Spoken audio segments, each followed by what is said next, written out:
Hey guys. Tonight we're slipping quietly into a world that looks peaceful on the surface, but has more layers than the most overly sentimental anime montage you've ever binged at 2 a.m. You're standing at the edge of a samurai residence, not inside the main house. Not near the training yard, but in the little sanctuary most people forget existed, the gardener's domain.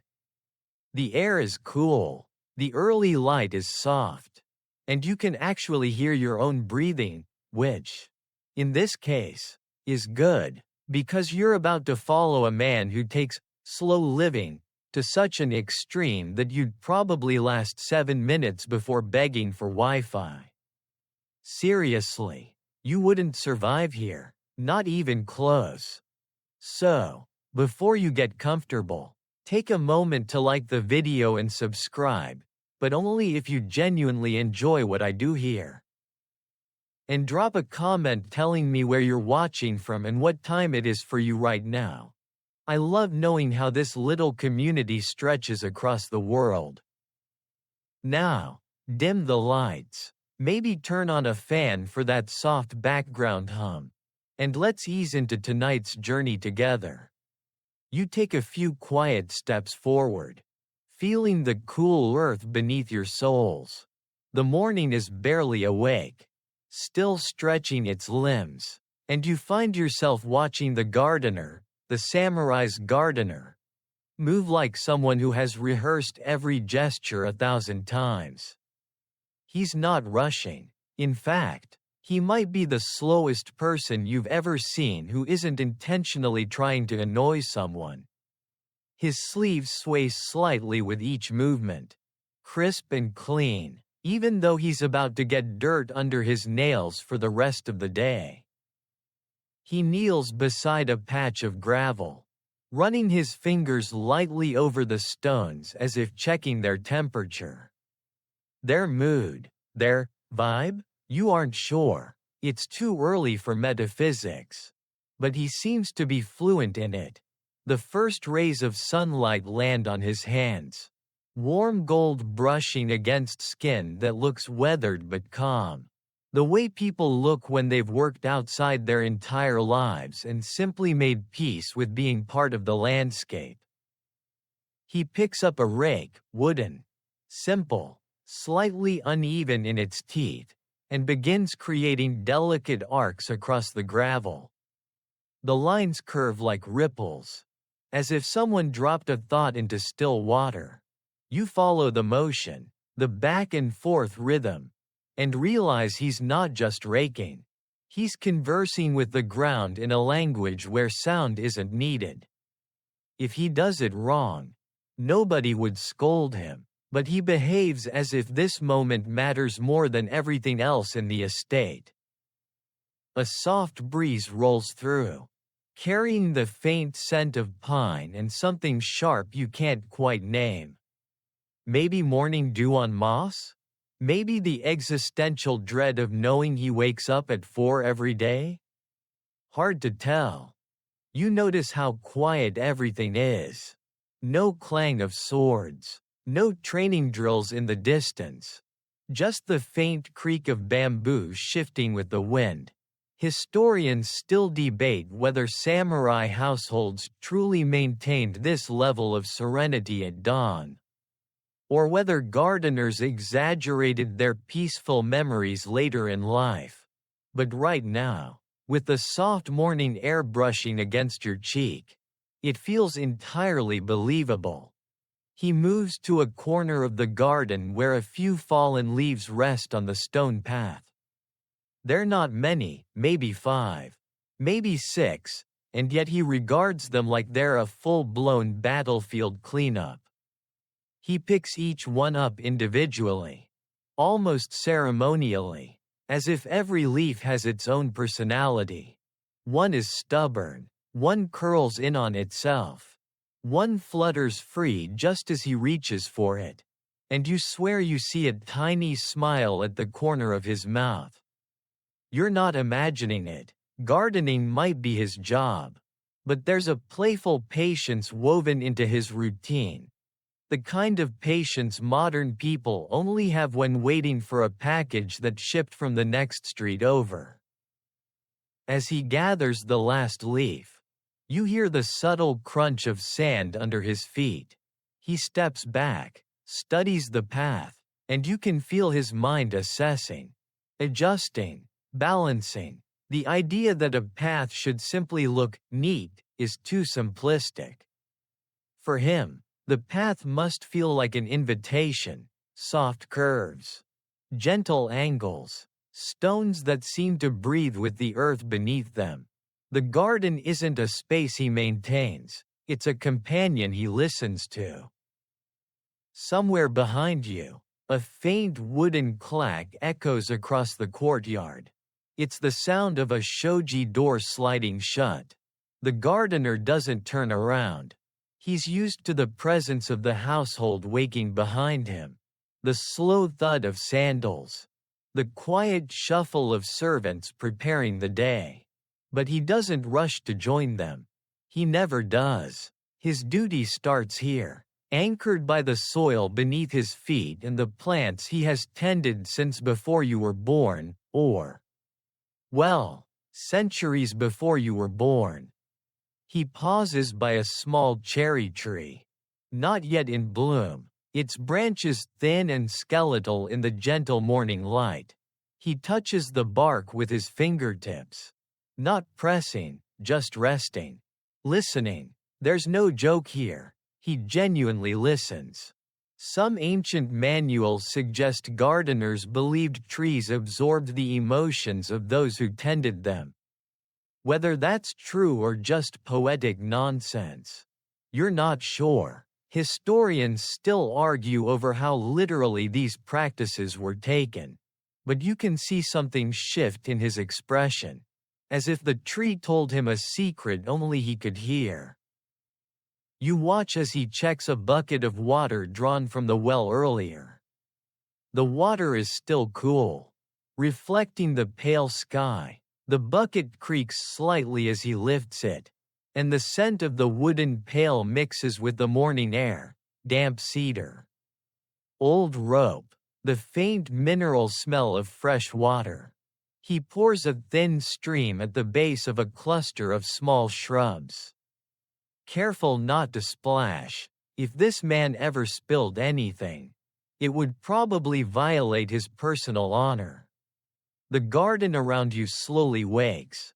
Birds land on branches above, feathers shaking in the early sunlight. A dragonfly hovers near the mossy stones, its wings shimmering like tiny stained glass windows. The gardener glances at it briefly with an expression that might be admiration, or maybe mild concern that it could knock something out of alignment. He adjusts a stone slightly, barely a centimeter, but that small nudge changes the composition of the entire area.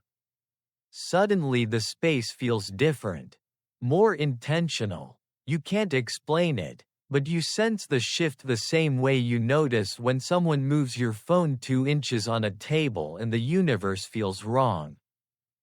He wipes his hands on his apron. Though they aren't dirty, it's more of a habit than a necessity. He takes a slow breath, inhaling the fresh air, and for a moment, you inhale with him. The world narrows to the garden. The rake lines, the dew, the quiet. The samurai household behind you may have its tensions and political dramas. But here, right here, none of that matters. You follow the gardener as he moves toward a low wooden platform near the edge of the garden, where a small lacquered tray rests beneath the shadow of an old maple tree. The morning light has shifted now, warmer and more confident, stretching across the ground in long golden strokes. On the tray sit a tea bowl, a bamboo whisk, a ladle, and a small container of powdered green tea. It looks simple at first glance, but you're already learning that nothing in this man's life is actually simple. Not even close. He kneels with the kind of calm that suggests he's done this more times than you've opened your fridge hoping different food will magically appear. His knees touch the tatami mat with barely a whisper. And his hands move in deliberate arcs. Fingers steady, breath even. You get the sense that if someone dropped a firecracker next to him, he'd just blink once and carry on. He lifts the tea bowl, running his thumb lightly along the rim as if greeting an old friend. The surface is slightly uneven, handcrafted, not perfect, and you notice how he seems to appreciate that fact. Imperfections matter here. They're a reminder that beauty isn't something polished but something lived with. Historians still debate whether samurai households preferred rustic teaware out of genuine philosophy or simply because their budgets fluctuated wildly. But either way, the aesthetic stuck. A soft breeze stirs the maple leaves above. They rustle gently, almost politely, as though trying not to interrupt. The gardener pauses and listens. Not to the leaves themselves but to the moment they create, the kind of silence that feels intentional. Like the world is waiting for him to continue. You lean in a little, unconsciously mirroring his posture, as if proximity could teach you patience. He ladles a small amount of water into the bowl, and the sound is so delicate you almost miss it, a muted hush. Like a sigh from the earth itself. Steam rises faintly. The gardener's face softens, and he reaches for the bamboo whisk, lifting it with two hands, not because it's fragile, but because respect is a muscle he exercises constantly. He begins whisking in gentle circles. The movement is slow enough to watch but precise enough to make you feel clumsy by comparison. The foam gathers at the surface in tiny bubbles. A pale green cloud forming in the bowl. You catch the faint scent of matcha drifting upward, grassy, slightly bitter, clean in a way that makes you aware of every processed snack you've eaten in the past week. As he whisks, he hums. It's so quiet you almost think you imagined it. A low, steady note. More like a vibration than a tune. You realize he isn't humming a song. He's humming to regulate his breath. A trick monks used. A trick warriors used. A trick he probably learned accidentally by standing too close to both. He stops whisking. The garden holds its breath with him. He sets the whisk down, lifts the bowl, and turns it slightly in his hands, a gesture that looks ceremonial but isn't forced. He takes a sip, his eyes lowered. For a brief moment, his entire body seems to settle, like a lantern flame finding the perfect stillness. You almost envy it. He doesn't drink the entire bowl. This isn't a chug-and-go situation. He takes one measured sip, sets it down, and pours a few drops onto the earth beside him. The ground absorbs the liquid instantly. A simple offering, a nod to something older than samurai, older than tea, older than all of this. Some people call it spirituality. Others call it superstition. Historians still argue about the exact purpose of such gestures. But watching him now, you get the feeling that arguments miss the point entirely. You watch as he cleans the utensils with patient strokes. The cloth glides over the tea bowl's surface like a whisper, like a secret being erased gently. You notice how long the cleaning takes, almost longer than the drinking. Ritual, you realize, isn't about the tea, it's about the transitions, before, during, after, the spaces between things. He sets everything back onto the lacquered tray in perfect alignment. You're pretty sure that if you nudged one object even a millimeter out of place, he'd sense it through sheer instinct, like a Jedi, but with slightly more foliage. Just as he rises, a soft thud echoes from the main house. Maybe someone dropped a wooden bucket. Maybe someone tripped. Maybe a servant sneezed loudly and is now spiritually regretting it. The gardener pauses and tilts his head. Listening, he smiles faintly, the kind of smile that says, "Ah, yes, chaos exists beyond my shrubbery." Then he returns to his calm. He moves toward a stone basin filled with clear water fed by a bamboo pipe. The water drips in steady intervals, tock, tock, tock, each drop sending small ripples across the basin. The rhythm is ancient, comforting, slightly hypnotic. You swear you could fall asleep to it if the gardener weren't watching you with the disapproval of someone who absolutely does not endorse napping during morning rituals. He scoops a little water in his hands and washes them slowly. There's a grace to it, a moment of purification. Not religious, exactly, but reflective. Maybe he's washing off the remnants of sleep. Maybe he's washing off expectations. Maybe he just likes starting his day with clean hands. You can't tell. And honestly, that uncertainty makes it feel more real. He dries his hands on the sleeve of his robe, a small break from perfection. A reminder he is human after all. Then he stands still, eyes closed, breathing quietly. The garden behind him glows softly as sunlight warms the moss and stones. A bird chirps somewhere overhead, loud and impatient, like it's complaining about breakfast. You see the gardener's eyebrow twitch in mild amusement. He turns to you, or rather, turns in your direction, not truly acknowledging your presence but inviting you to follow by the simple fact that he begins walking again.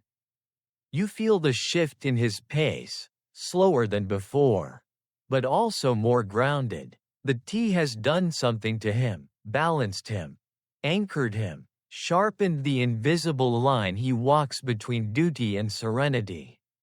As you walk behind him, the garden unfolds in new colors. Shadows shorten, leaves catch brighter highlights, the air grows warmer, brushing against your skin like silk dipped in sunlight. You hear distant footsteps, other servants beginning their chores, but none of them approach this corner of the property. This is his space, his quiet kingdom.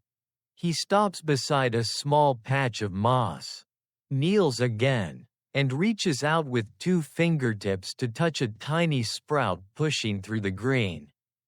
It's barely visible, you wouldn't have noticed it at all, but he sees it instantly. The way artists detect flaws or musicians catch off key notes. He nods to himself, satisfied with whatever silent assessment he's made, and you realize that this small, unremarkable act, acknowledging a single new sprout, carries more weight in his world than most people place on an entire morning routine. You trail behind him as he moves toward a wooden shed tucked under the leaning branches of a tall bamboo grove.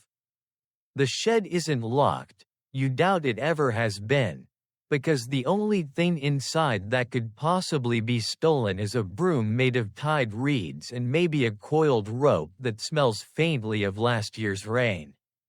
Still, he slides the door open with the same reverence someone else might use for unveiling a prized artifact. The interior is dim, but your eyes adjust, catching the sheen of simple tools arranged neatly on the wall. No clutter, no dust, even the shadows seem organized.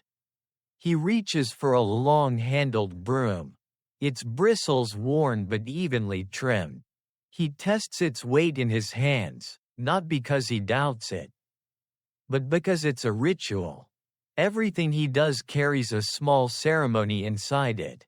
The broom makes a low, scratchy sound as he lifts it from its hook, and the moment feels almost cinematic, like the start of a duel scene, except instead of a blade, it's, well, housekeeping equipment. You brace yourself anyway. Outside, the morning sun has fully awakened, washing the garden in warm gold. The gardener steps onto the stone path and lifts the broom slightly. Adjusting his grip, you watch the muscles in his forearms tighten subtly beneath his sleeves. Then he begins. The first stroke is deliberate, a smooth sweep across the stones. The bristles whisper against the surface, creating a quiet, repetitive rhythm that pulls your mind into its cadence. He doesn't rush. He doesn't hesitate. He sweeps as though the motion is tied to his breath. Each inhale drawing the broom backward, each exhale guiding it forward. You fall into the rhythm without meaning to. Your own breathing syncing with his movements. It feels oddly comforting, like slipping into the familiar hum of a washing machine, if the washing machine were 400 years old and spiritually enlightened. He works his way down the path, clearing away tiny twigs and fallen petals. He's not trying to achieve sterile perfection. The garden isn't meant to look artificial. Instead, he seems to be coaxing it into the best version of itself. A gentle nudge here, a subtle correction there, like you might fix your hair in the reflection of a glass window. Pretending you're not actually fixing your hair. A soft gust of wind blows through, shaking a few bamboo leaves loose. They drift lazily to the ground in front of him. You wait for a sigh. Maybe a moment of mild irritation, but instead, he simply pauses, watches the leaves fall, and nods as if acknowledging a worthy opponent. Then he sweeps them away with the same calm he started with. You can't tell whether he finds humor in these tiny interruptions or whether this is simply life to him, a dance between man and nature, where neither side is actually trying to win. Historians still debate the degree to which Edo period gardeners embraced ma, the philosophical appreciation of the space between actions. But watching him now, you understand why the debate exists. He embodies it without trying. Every pause is meaningful. Every movement is intentional. He steps forward, continuing the slow, meditative sweep. The sound of the broom blends with the rustling bamboo overhead. A bird calls out sharply. Then another answers from across the estate, like they're gossiping about you specifically. The gardener doesn't look up, but the faint curve at the corner of his mouth suggests he heard it too. You notice that he never covers the same spot twice. His path is precise, almost mathematical, as though the garden itself has taught him how to move. Each stroke pushes debris toward a central point, gathering it into a small, tidy mound. When he finishes the last section, he crouches to collect the pile with his hands. His palms brush along the stones, and you see how intimately familiar he is with their texture. The stones aren't just stones, they're companions that have weathered countless seasons alongside him. As he stands, a ray of sunlight hits his face, and you catch a glimpse of something solemn there. Not sadness exactly, but depth, the kind of quiet carried by people who have lived long enough to understand both beauty and loss. Maybe it comes from spending a lifetime tending things that grow and fade in cycles.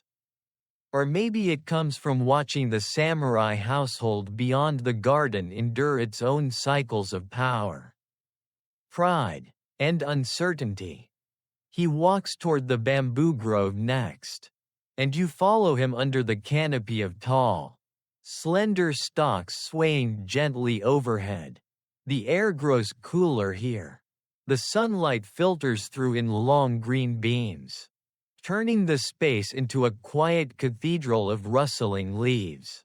The ground beneath your feet softens, moss and fallen bamboo husks cushioning each step.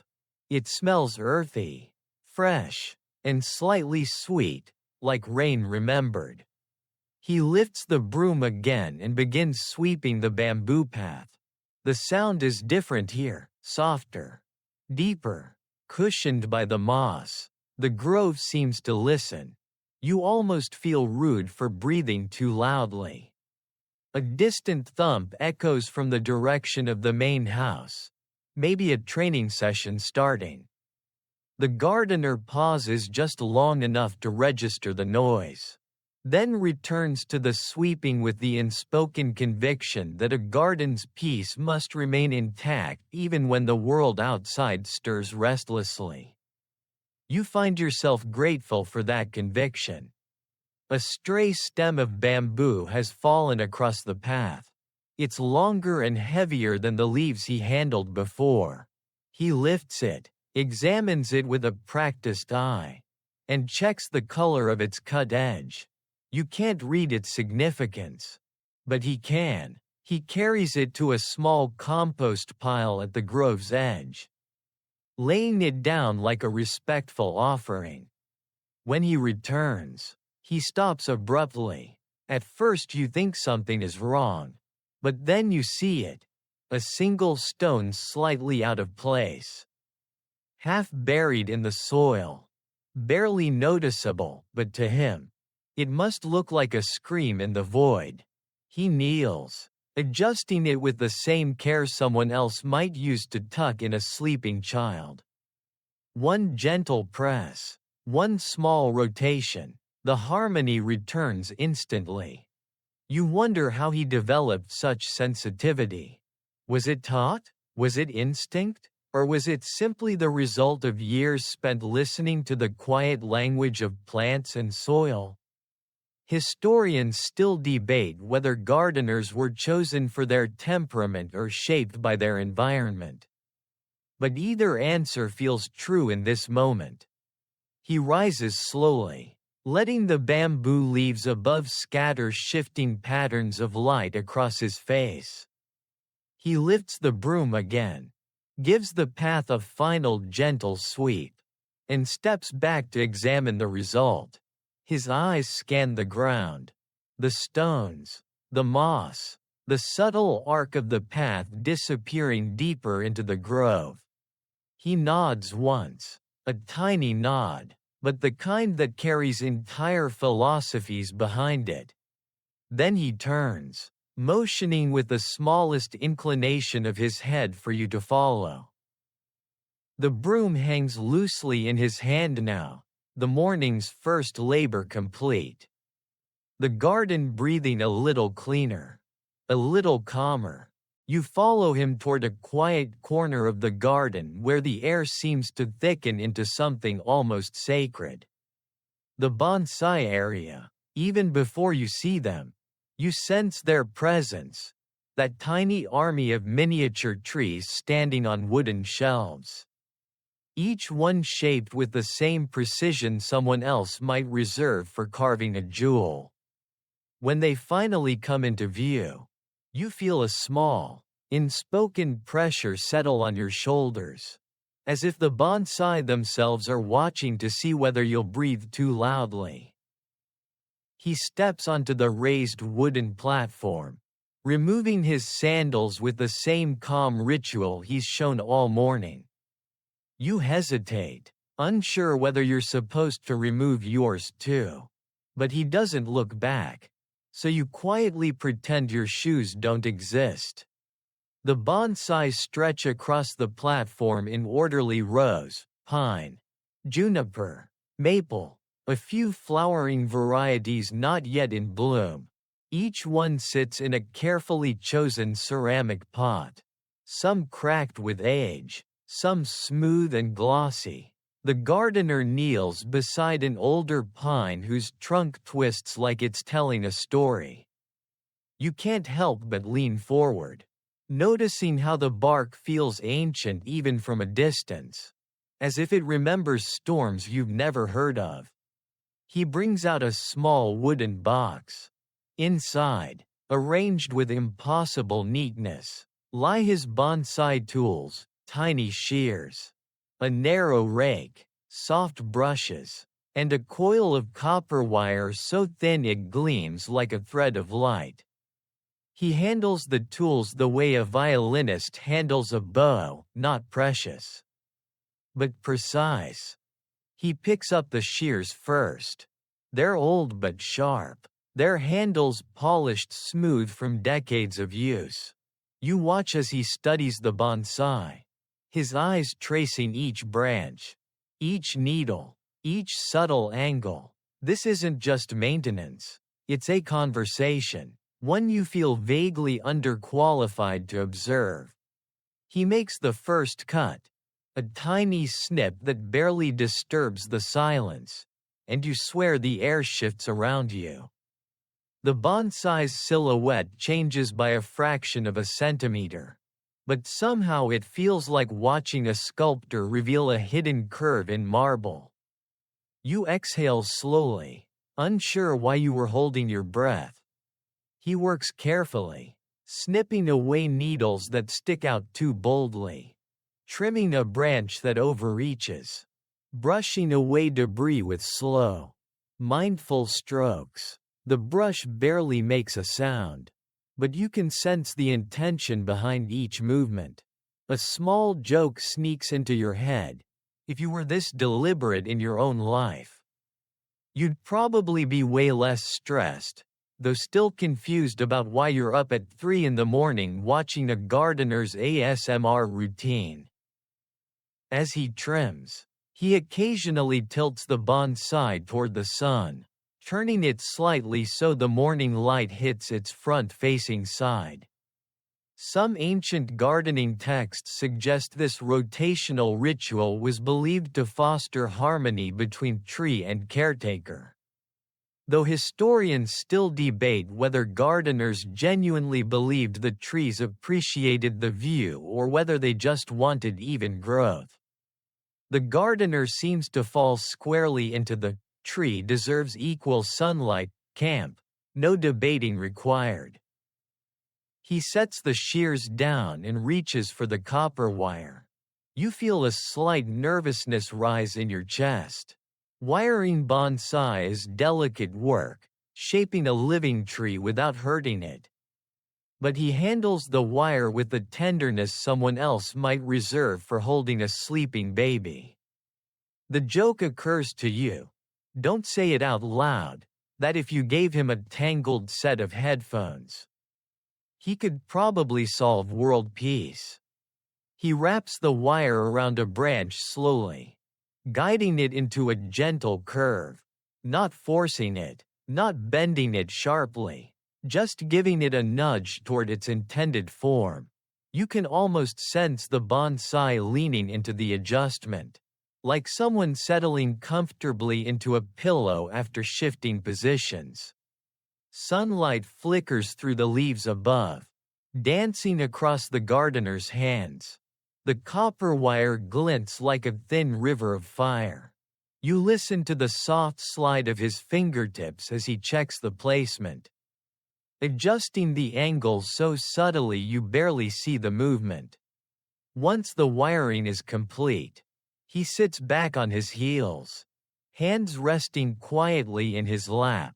He studies the bonsai again, not critically, but curiously, like he's asking whether it agrees with his ideas. After a moment, he nods. Vindication, artistic approval granted. He moves to the next tree, a small maple whose tiny leaves tremble in the breeze. Their edges glow red where the sunlight touches them. You notice one leaf trembling more than the others and feel an irrational concern for its tiny emotional stability. The gardener notices it too. Of course, Because he notices everything. He brings out a soft brush, sweeping gently along the branches to clear away dust. The sound is barely audible. More sensation than noise. He rotates the pot a few degrees, checking the flow of the trunk. You never knew trees this small could have flow. But apparently they do, and this one flows like a slow river at dawn. He picks up his shears again, hesitates, then makes one decisive cut. The branch drops onto the wooden platform with a barely there tap. You feel the importance of it in your throat, the way people sometimes feel the significance of a single sentence in a story. While he works, you recall a common historical fact. Bonsai cultivation in samurai households wasn't simply decoration, it reflected discipline, patience, and philosophical restraint. Warriors tended these trees to remind themselves that strength wasn't always loud. Sometimes it was quiet, cultivated, shaped by intention rather than force. A fact that fits this man more perfectly than any armor ever could. He moves from tree to tree, repeating the ritual with small variations. Trim, tilt, brush, wire, observe. You begin to notice the differences in their personalities, a word you never thought you'd apply to plants. The pine is stoic, unwavering. The maple is delicate, fluttering. A juniper at the far end looks like it's been training for centuries to be dramatic, leaning slightly off-center as if posing for a portrait. With each tree he tends, the rhythm of the garden shifts slightly, growing more focused, more intentional. You find yourself breathing more slowly, your shoulders relaxing without permission. The world around you seems to narrow to a calm, green-framed space where even time walks barefoot. At one point, a dragonfly lands on the maple right in front of him. Its wings glimmer like stained glass. The gardener pauses, watching it with quiet amusement. The dragonfly remains perfectly still, as if giving professional feedback. You half expect the gardener to ask for its opinion. He finishes wiring the last tree, wipes his hands on a cloth tucked into his sash, and closes the wooden box. The tools rest inside like sleeping instruments after a long performance. He stands and surveys the entire platform. The shadows of the bonsai stretch gently across the wood.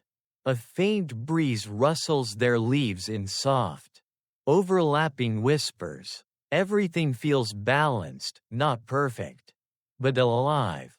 He steps back off the platform, sliding into his sandals again. The moment he does, a small petal drifts from the maple and lands on the step. He picks it up, smiling, as though accepting a thank you gift from the tree itself. You're not sure why that warms your chest, but it does. He leads you toward a space that, at first glance, looks almost empty, a flat spread of sand bordered by smooth stones. A few mossy patches, and 2 or 3 carefully placed boulders that seem too intentional to be random. The air around this area carries a stillness different from anything else in the garden. Even the birds quiet down here, as though they understand they've stepped into a sacred silence and don't want to be the ones to ruin the vibe. The gardener stops at the edge of the sand and inhales deeply, letting the breath expand his chest before releasing it in a slow, controlled stream. You can tell he's shifting into another state of mind, a different mode of attentiveness. And you feel yourself shifting with him, whether you meant to or not. He walks onto the sand with careful steps, placing each foot exactly where the last one left a faint memory yesterday. The sand barely sinks beneath him. It's compacted just enough to hold shape but still soft enough to receive the marks he intends to make. This is not the raking he did earlier in the gravel. This is something much more deliberate. The rake here sits alone against a wooden post, its wooden handle straight. Its teeth shorter, finer, almost comb-like. He picks it up with both hands, giving it the smallest test swish in the air. The sound is light, crisp, slightly hollow. Then he turns to face the sand, and you recognize the quiet anticipation of someone about to redraw an entire universe. And yes, it's slightly ridiculous that this universal reset involves sand, but somehow it works. He lowers the rake, setting the teeth gently at the sand's surface. There's a tiny pause, a single breath, and then he draws the first line. It glides smoothly, curving slightly toward the left, not because the sand demands it, but because the gardener knows what shape the space wants today. Yesterday might have been sharp angles. Tomorrow could be concentric circles. Today is flow, the language of water translated into lines. The rake creates a soft whispering sound, steady and hypnotic, like fabric brushing against a wooden floor or the faint scratch of a quill on parchment. You fall into the rhythm instantly. Even your heartbeat tries to sync with it, which is mildly concerning but undeniably soothing.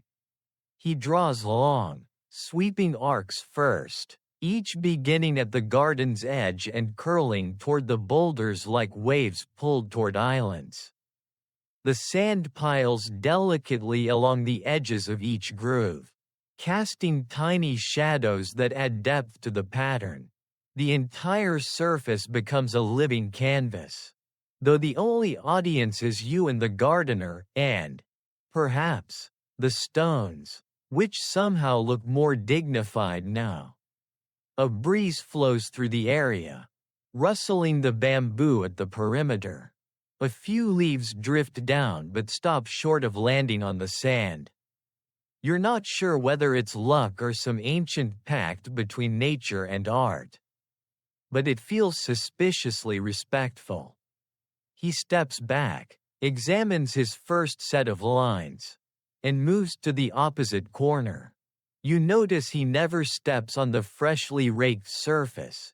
He moves like a chess piece, always aware of the board, always predicting his next position. If sweeping earlier was a dance, this is choreography on a cosmic scale, gentle, precise, and deeply patient. He begins the second pattern, concentric rings radiating outward from the largest stone, as though it's the center of a pond and the entire world is responding to a single drop. The rake lifts slightly with each curve, adjusting pressure, avoiding sharp edges. This is where you see the subtle skill, the kind you wouldn't appreciate unless you were standing right here. And now that you're here, you can't unsee it. He pauses midway through, leaning forward slightly to examine the angle he's creating. His eyes narrow, not with frustration but with deep consideration. Some historical accounts claim that gardeners like him trained for years specifically to perfect the illusion of motion in static sand. Other scholars argue that such accounts were exaggerated by later storytellers who loved mystifying everything. Historians still debate which side is correct, but watching him now, you suspect that even the most exaggerated stories didn't quite capture the quiet intensity of his skill. A soft clink breaks the silence, something small hitting the rake. You realize a pebble has found its way into the teeth. The gardener stops, plucks the pebble out with delicate fingers, and places it at the base of one of the larger stones. It's such a tiny gesture. But it feels symbolic, like restoring a forgotten detail in a painting. You wonder if he sees significance in the pebble or if he's simply maintaining order. With him, the line between those two things doesn't exist. As he continues his work, the patterns begin to merge, flowing arcs meeting perfect rains. Straight lines dissolving into curves. The garden feels alive, responding to his movement. Even the air seems to hum with a quiet satisfaction. You swear the stones sit a little taller. He shifts to the far edge next, brushing away yesterday's pattern with gentle strokes before creating a series of parallel lines. Straight as a monk's vow. The lines represent calm seas, a common motif in traditional garden design. The idea was to invoke tranquility, to remind observers that peace is not an absence of movement but a balanced, steady rhythm. You realize the gardener is teaching this philosophy without saying a word. At one point, a bamboo leaf does land on the sand. You watch it fall like a slow-motion scene in a movie. The gardener notices it too. For a moment, the two of you stare at the leaf as if waiting for it to apologize. Then he steps forward, stoops, and lifts it gently. He brushes the area with the rake, blending the disruption seamlessly into the pattern. If life's problems were this easy to fix, you'd probably be a much calmer person. He finishes the final section, stepping back carefully to avoid disturbing the newly raked ground. He plants the rake upright, leaning it against the post again, its shadow falling neatly across the sand. Then he stands still. You've seen him pause before, but this moment feels different, fuller. Somehow, he surveys the garden from one end to the other, his expression unreadable except for a deep, quiet satisfaction. This is not pride. Pride would break the spell. This is something gentler. Acknowledgement, partnership, even gratitude. The sand glows under the late morning sun, every curve casting delicate shadows, every line a soft reminder of movement within stillness. The stones sit like ancient guardians in their islands of raked texture. Perfectly placed, perfectly framed. You inhale slowly, the sight settling into your bones like warm tea. You feel calmer, steadier, like some invisible knot inside you loosened without permission. The gardener turns at last, his eyes soft, and begins walking toward the small wooden bridge that crosses into another part of the estate. There's another rhythm waiting, another ritual, another quiet task shaped by centuries of practice. You follow him across the small wooden bridge, the boards creaking under your weight but somehow staying silent under his. You're starting to suspect he's developed some sort of spiritual arrangement with the architecture. The bridge crosses a shallow stream that winds through the property. Its water clear enough that you can see tiny stones shimmering beneath the gentle current. Light scatters across the surface in soft, trembling patterns, and for a moment you forget you're supposed to be following him. The stream is mesmerizing in a quiet, whispering sort of way. He doesn't look back, but somehow he knows you've slowed down, because he pauses on the far side of the bridge and waits. Not impatiently, not even expectantly, just waits, like a tree waits for the wind to remember its name.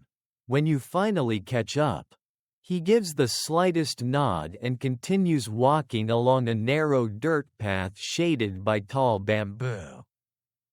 The path leads to a clearing where a simple wooden table sits beneath a trellis draped with creeping vines.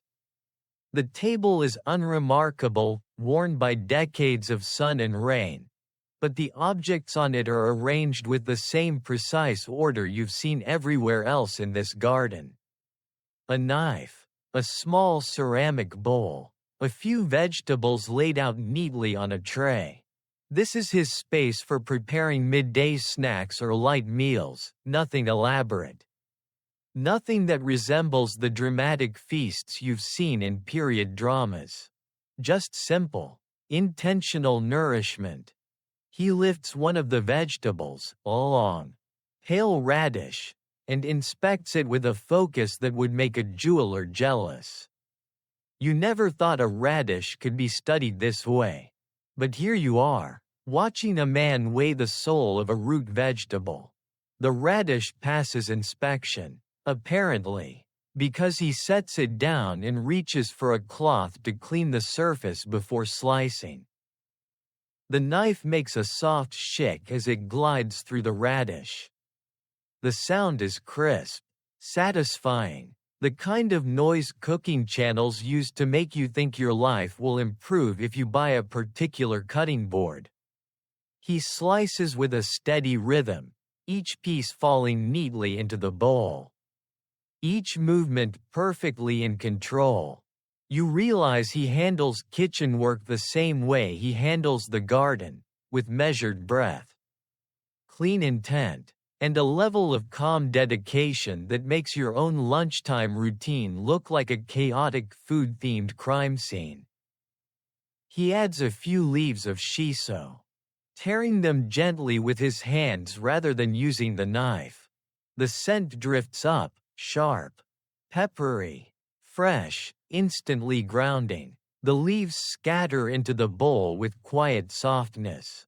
It's a small thing, but it feels like watching sunlight fall. He picks up a small wooden pestle and begins grinding a mixture of sesame seeds in a stone mortar. The seeds crackle as he works them into a coarse paste, releasing a warm, nutty aroma. It fills the air in that comforting way that makes your stomach remember it has needs. He pauses once to wipe a stray sesame seed from the side of the bowl, brushing it back into place like a mother smoothing a child's hair. The garden around you hums gently with midday energy, cicadas starting their long-winded monologues. Distant footsteps from the main house. The quiet murmur of water from the stream behind you. The gardener remains still inside that noise. Unmoved, the way a stone remains unmoved underneath rushing waves. He glances toward a small wooden bucket beside the table. You only now notice it. Inside, nestled in cool water, are thin slices of pickled plum, ume, a staple in many households, especially samurai households, where umeboshi was believed to boost energy and aid digestion. A common historical fact, but these plums are unusually pale, almost translucent, and when he lifts one with chopsticks, you notice the faint sparkle of salt crystals clinging to its surface. These are shiroboshi, a rarer, lighter version of the usual deep red umeboshi. They were sometimes prepared specifically for travelers or for people recovering from illness. Not everyone made them, not everyone knew how. Historians still debate whether the lighter salted plums were reserved for higher-ranking families or simply reflected regional variations in brining. But here, in this quiet corner of the estate, the gardener treats each slice as though it carries an entire season's memory. He places a single ume slice into the bowl of sesame and shredded radish.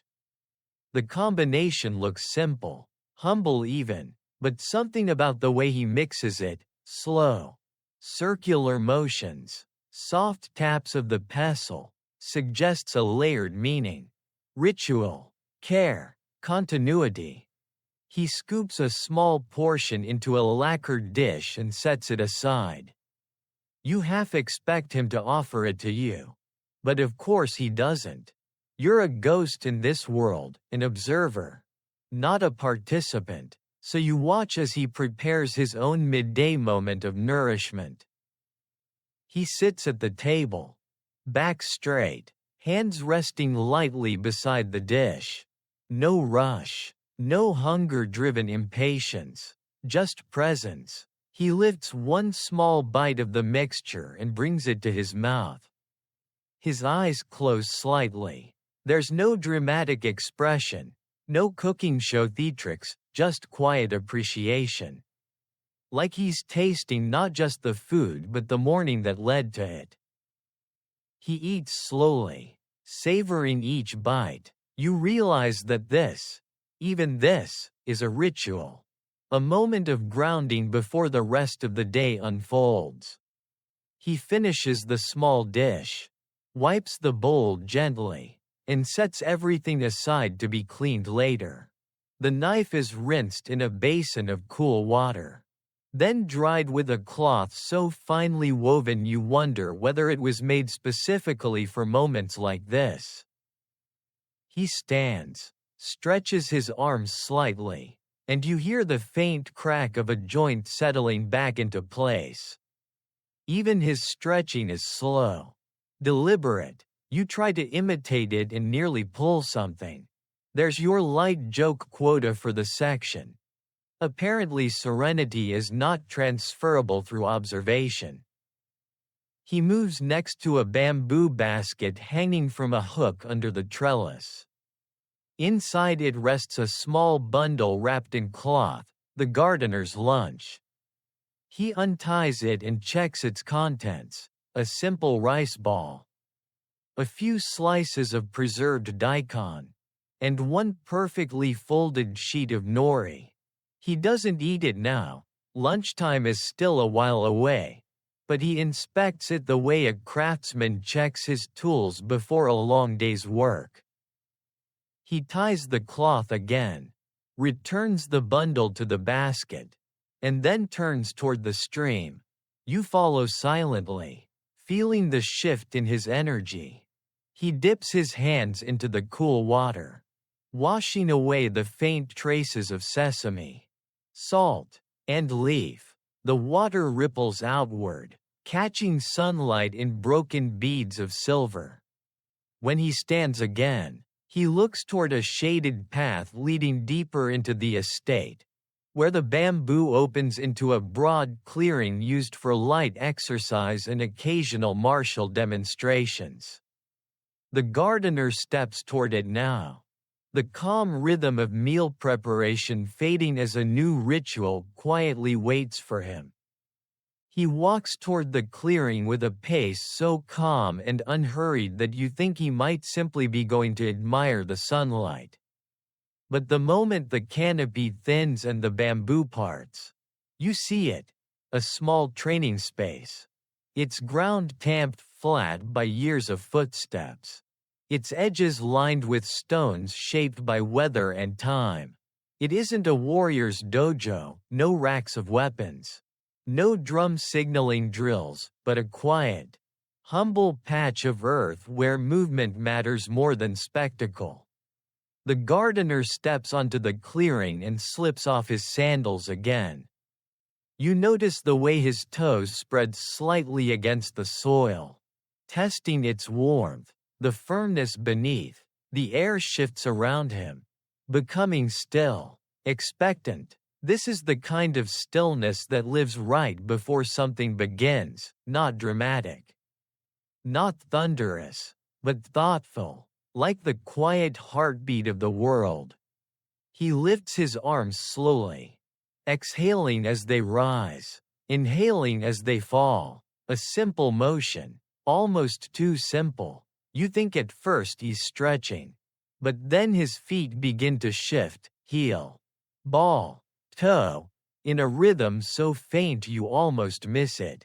His hands turn outward, palms floating through air as if he's brushing against invisible silk.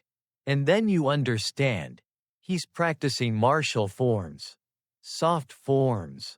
Gentle movements rooted in disciplines meant not just for strength but for balance, breath, and intention.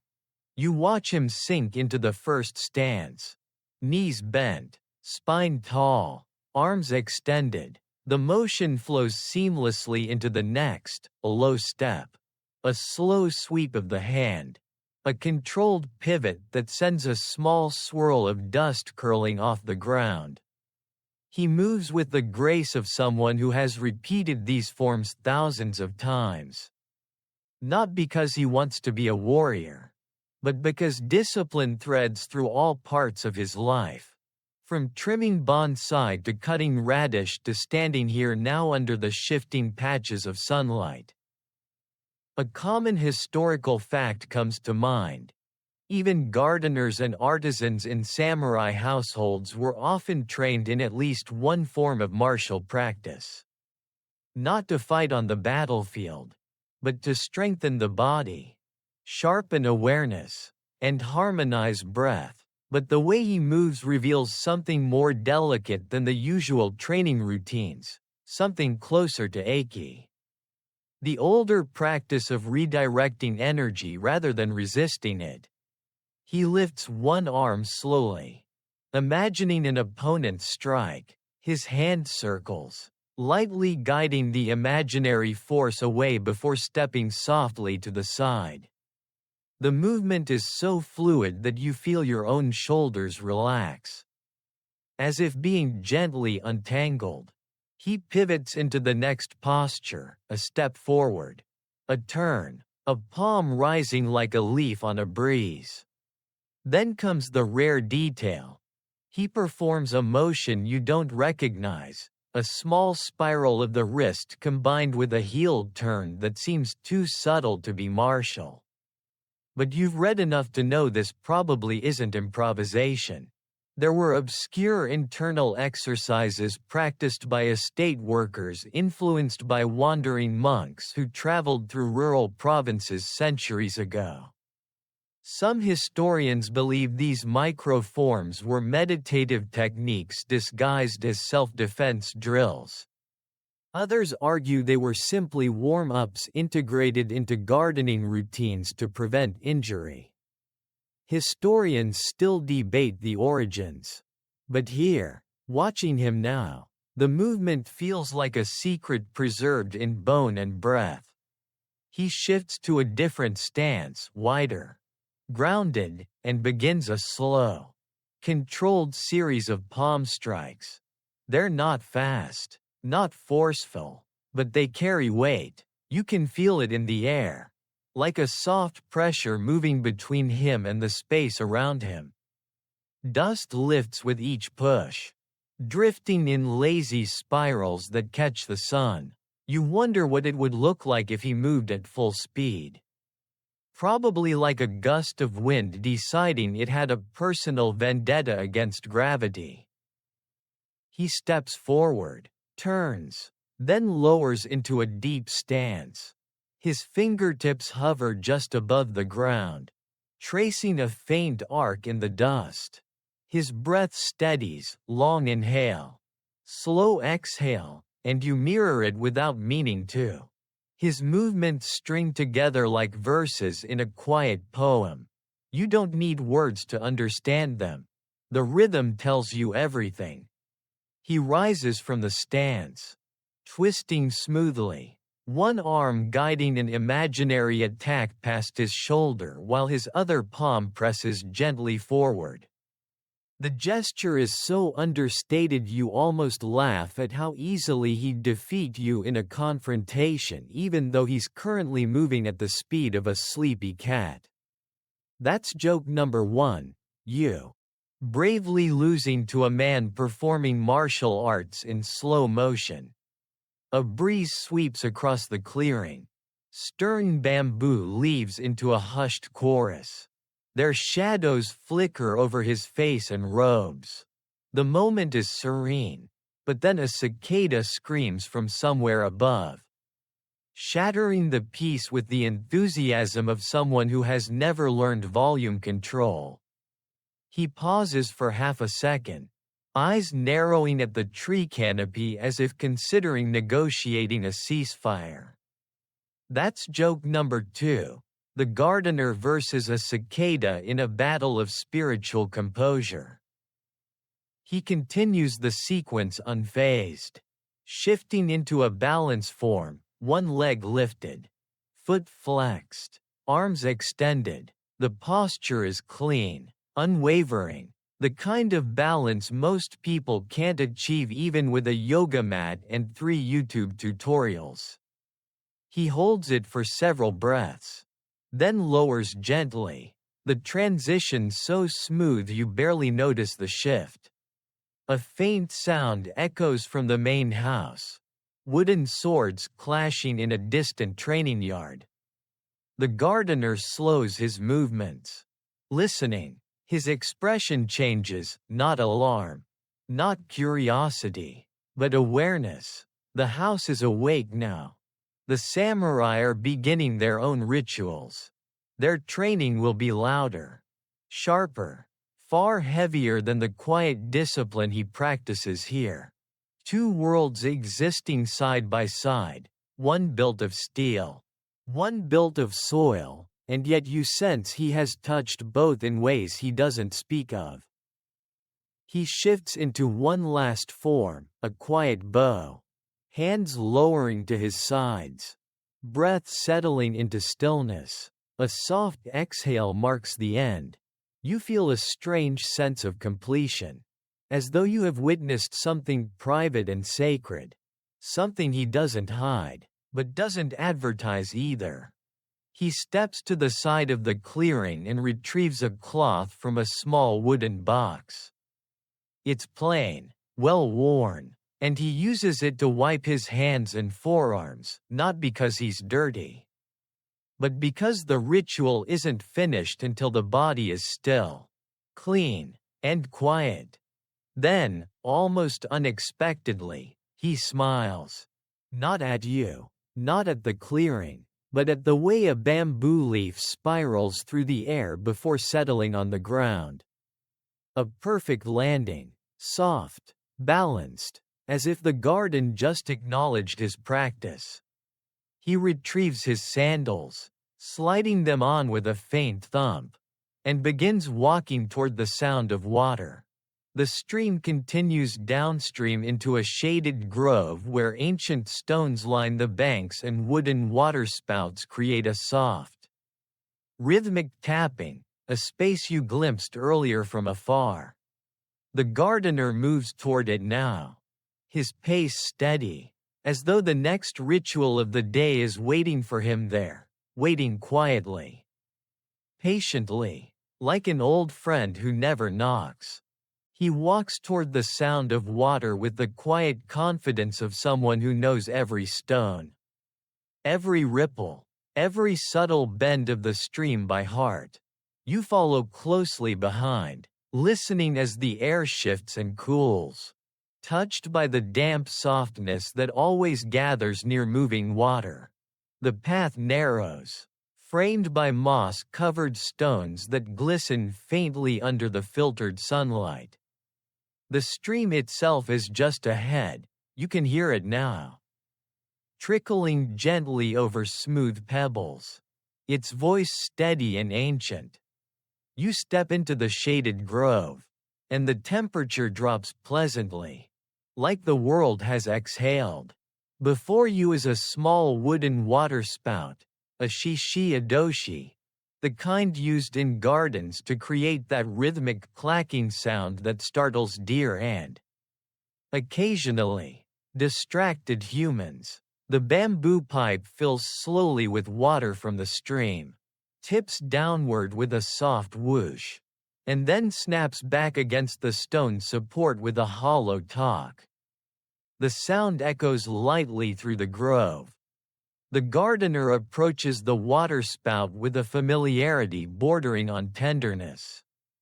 He kneels beside the basin where the bamboo pipe empties, dipping his fingers into the crystal cold water. The chill must bite at his skin, but he doesn't flinch. Instead, He scoops the water into his cupped hands and lets it wash over his palms, the droplets sliding across his skin before falling back with tiny splashes. The sound is small, almost imperceptible, but it folds into the rhythm of the grove as naturally as breath folds into silence. A common historical note drifts into your mind. Water basins like this were placed in gardens and temple grounds for ritual cleansing. Samurai, monks, travelers, all would rinse their hands and mouths before entering a sacred space. But the gardener uses it differently. This isn't preparation for prayer or discipline, it's simply part of his day. A pause that resets the world around him. He wipes his hands on his sleeve, then reaches into a small wooden box tucked beneath a stone ledge. Inside are tools you haven't seen before: a short bamboo scoop, a thin brush with soft bristles, and a small cloth folded into a neat square. He takes out the brush first and leans over the edge of the stone basin, brushing away flecks of moss that have gathered near the rim. You'd think a basin weathered by centuries wouldn't care about a bit of moss. But apparently it does, or at least the gardener does. He moves the brush with light, circular motions, releasing an earthy scent: damp stone, fresh water, and the faint sweetness of moss under sunlight. You inhale, the scent grounding you like a gentle hand on your shoulder. He works around the basin slowly, cleaning each groove and crevice. It's not that the basin was dirty, far from it, but ritual isn't about necessity. It's about attention, discipline, harmony. Even the smallest details deserve care. He leans closer to inspect the water spout itself. The bamboo is old but still strong, its surface smoothed by countless cycles of filling and tipping. He adjusts the rope that binds it to its support, tightening it with a small pull. The rope creaks faintly, and the spout tips a little more cleanly than before, striking the stone with a brighter tone. The gardener watches the next cycle: water filling, bamboo lowering, the hollow talk against the stone. He nods once, satisfied, as though he has tuned an instrument, which, in a way, he has. Then he lifts the bamboo scoop and fills it with water from the basin. He pours the water slowly into a small groove that connects to a hidden runnel feeding the lower part of the stream. The sound it makes as it trickles downward is almost secretive, like the garden whispering to itself. You notice something unusual on the underside of the bamboo spout: faint markings, carved delicately into the grain. Not decorative, not random, they look like characters, maybe names, maybe dates. Historians still debate whether gardeners or craftsmen occasionally carved small signatures into tools or fixtures they created. But few examples survive. If those markings are indeed signatures, you're looking at something quietly extraordinary, a craftsman's whisper left behind for no one to see. The gardener touches one fingertip to the markings, almost reverently. He doesn't speak, he rarely does, but the gesture tells you he knows exactly who carved them, even if the world has forgotten.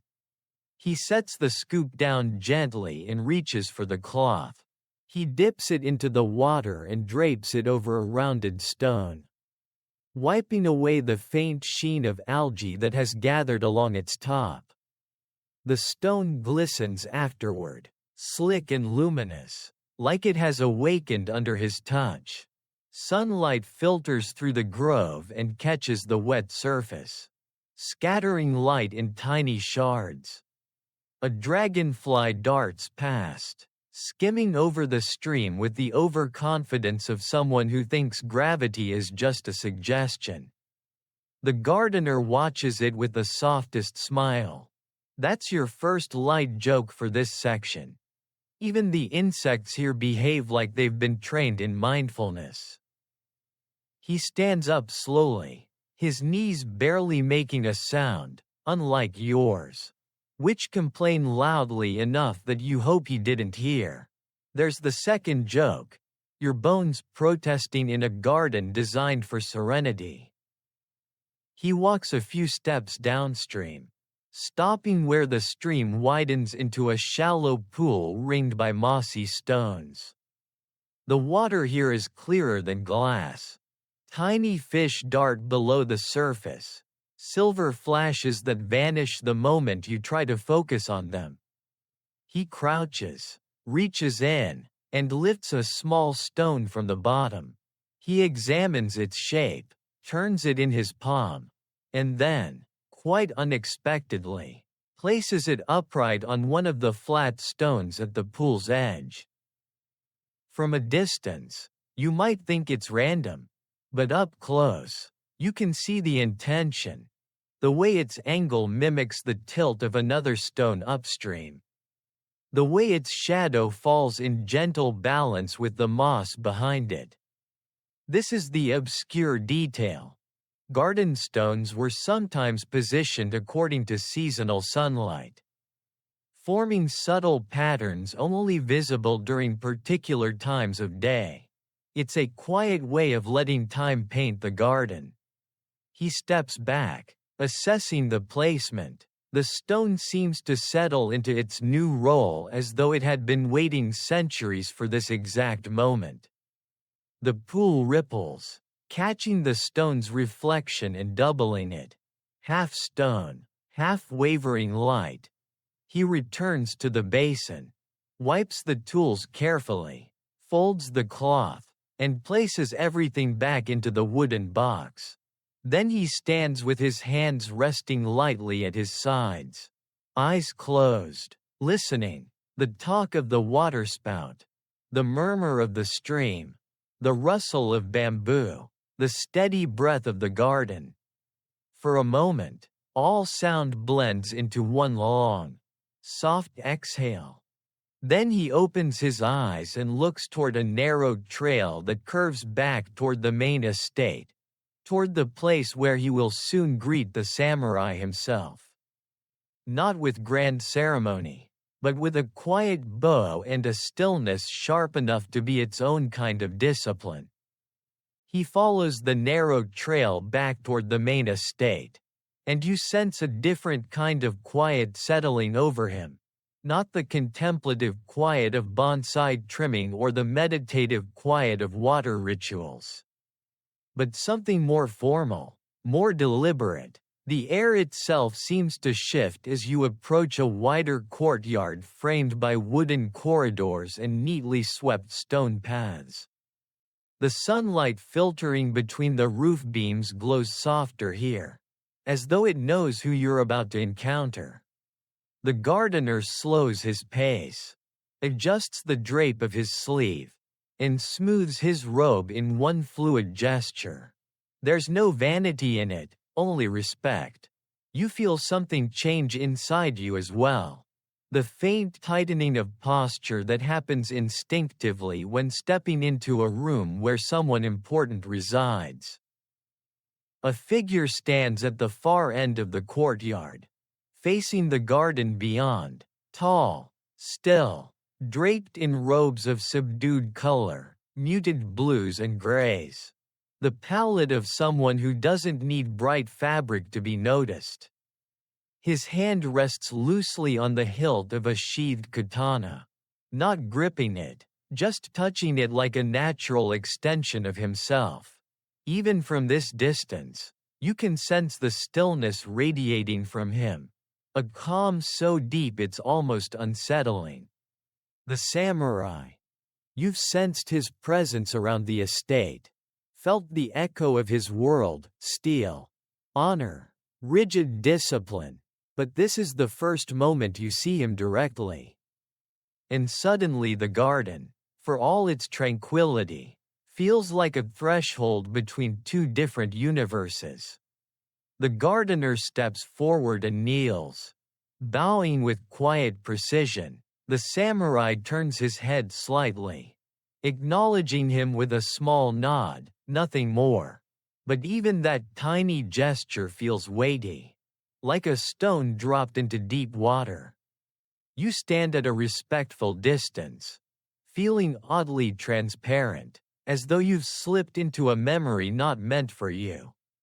The samurai speaks first, his voice low, steady, resonant, like water flowing under stone. The words are simple, a greeting, perhaps a question about the state of the garden. You can't hear everything, but you feel the tone, measured, polite, clipped with authority yet softened by familiarity. This is no harsh master giving orders. This is a man who values silence and clarity. The gardener responds quietly, his voice almost a whisper. He gestures once toward the direction of the waterspout, perhaps explaining a repair or a seasonal adjustment. The samurai listens without interruption, his gaze focused but calm. You get the sense that the gardener is one of the few people on this estate who can speak to him without ceremony weighing down every syllable. A common historical fact drifts into your thoughts. Samurai often maintained formal, respectful relationships with their household workers, but the gardener, especially the one responsible for a kaiyu shiki, strolling garden, held a unique place. His role required not only skill but also trust. Since gardens were used for meditation, diplomacy, and even quiet strategy, a poorly tended garden reflected poorly on the household. A well-tended one reflected discipline and harmony.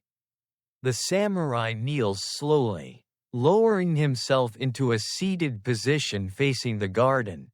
The movement is controlled, precise, but not stiff. He rests his hands on his thighs, palms down, breathing calmly.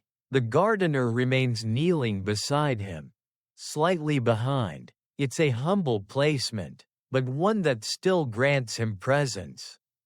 For a long moment, neither of them speaks. They simply sit there, facing the garden you've spent the morning exploring.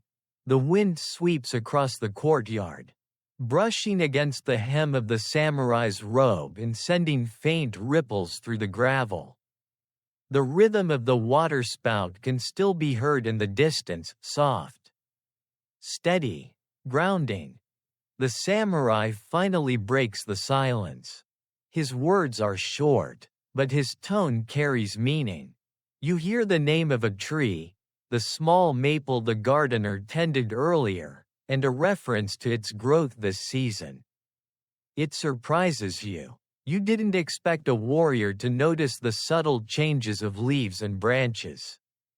But then again, the popular image of samurai as pure warriors often overshadows the reality. Many were poets, painters, and students of subtle arts. Historians still debate how deeply samurai were involved in garden design or whether their influence was mostly philosophical rather than practical. Some claim they gave detailed instructions. Others insist they simply appreciated the results while leaving the labor entirely to gardeners. Watching the samurai's quiet attention now, you suspect the truth lived somewhere in between. The gardener listens, nods, and speaks softly. He probably explains the shaping he performed that morning, the wiring of the branches, the trimming for balance, the adjustment of its angle to catch the right sunlight. The samurai seems pleased. A faint smile touches the corner of his mouth, barely visible, like a soft brushstroke in a painting. The gardener shifts his weight slightly, Bringing out a small cloth bundle from within his sleeve, he unfolds it and reveals a single plum blossom petal that must have fallen earlier in the day. He presents it with both hands, a simple offering. But the gesture is meaningful. The petal carries news. The season is shifting. Spring is approaching. The samurai studies the petal closely. His expression softens in a way you didn't expect. Maybe it reminds him of a poem, or a memory, or simply the fragility of life. An ever-present reminder woven into samurai philosophy. He places the petal gently on his knee, its pale color glowing against the dark fabric. A small breeze lifts the corners of the gardener's robe. The bamboo beyond the courtyard rustles softly. The samurai's gaze follows the sound, directed not toward danger, but toward calm. Watching him for these few minutes, you see the duality of his existence. A man who could end a life in a heartbeat, but who also sits quietly contemplating a garden shaped by another man's hands. Then comes a small joke from the universe itself. A sparrow swoops down from the roof beam and lands a little too close for the samurai's personal space preferences. The bird tilts its head at him inquisitively. The samurai stares back with the seriousness of a man facing a moral dilemma. You hold your breath. The bird chirps once, unimpressed, and hops away. You almost laugh. Even the gardener suppresses a tiny smile. The samurai stands, placing the petal on the stone beside him. He turns to the gardener and bows, not deeply, but enough that you feel the significance. Respect flowing both ways. Then he steps back toward the main hall. His footsteps quiet, his presence folding back into the architecture until he is lost from view. The gardener remains kneeling until the samurai disappears. Only then does he rise slowly, brushing a faint trace of dust from his robe. He takes one long, steady breath, the kind that resets the heart, and turns back toward the garden, as though the brief meeting has already been absorbed into the rhythm of his day. You follow him as he steps onto a path leading toward the estate's old stone corridor, a place holding echoes of battles long past. Memories etched into the very rocks and timbers. He walks toward the old stone corridor with a pace that's slower, more thoughtful, as though he can already feel the weight of history pressing gently against the walls. The path curves through a shaded passage lined with cedared trees whose branches overlap above you, turning sunlight into soft, flickering patterns that glide across the ground.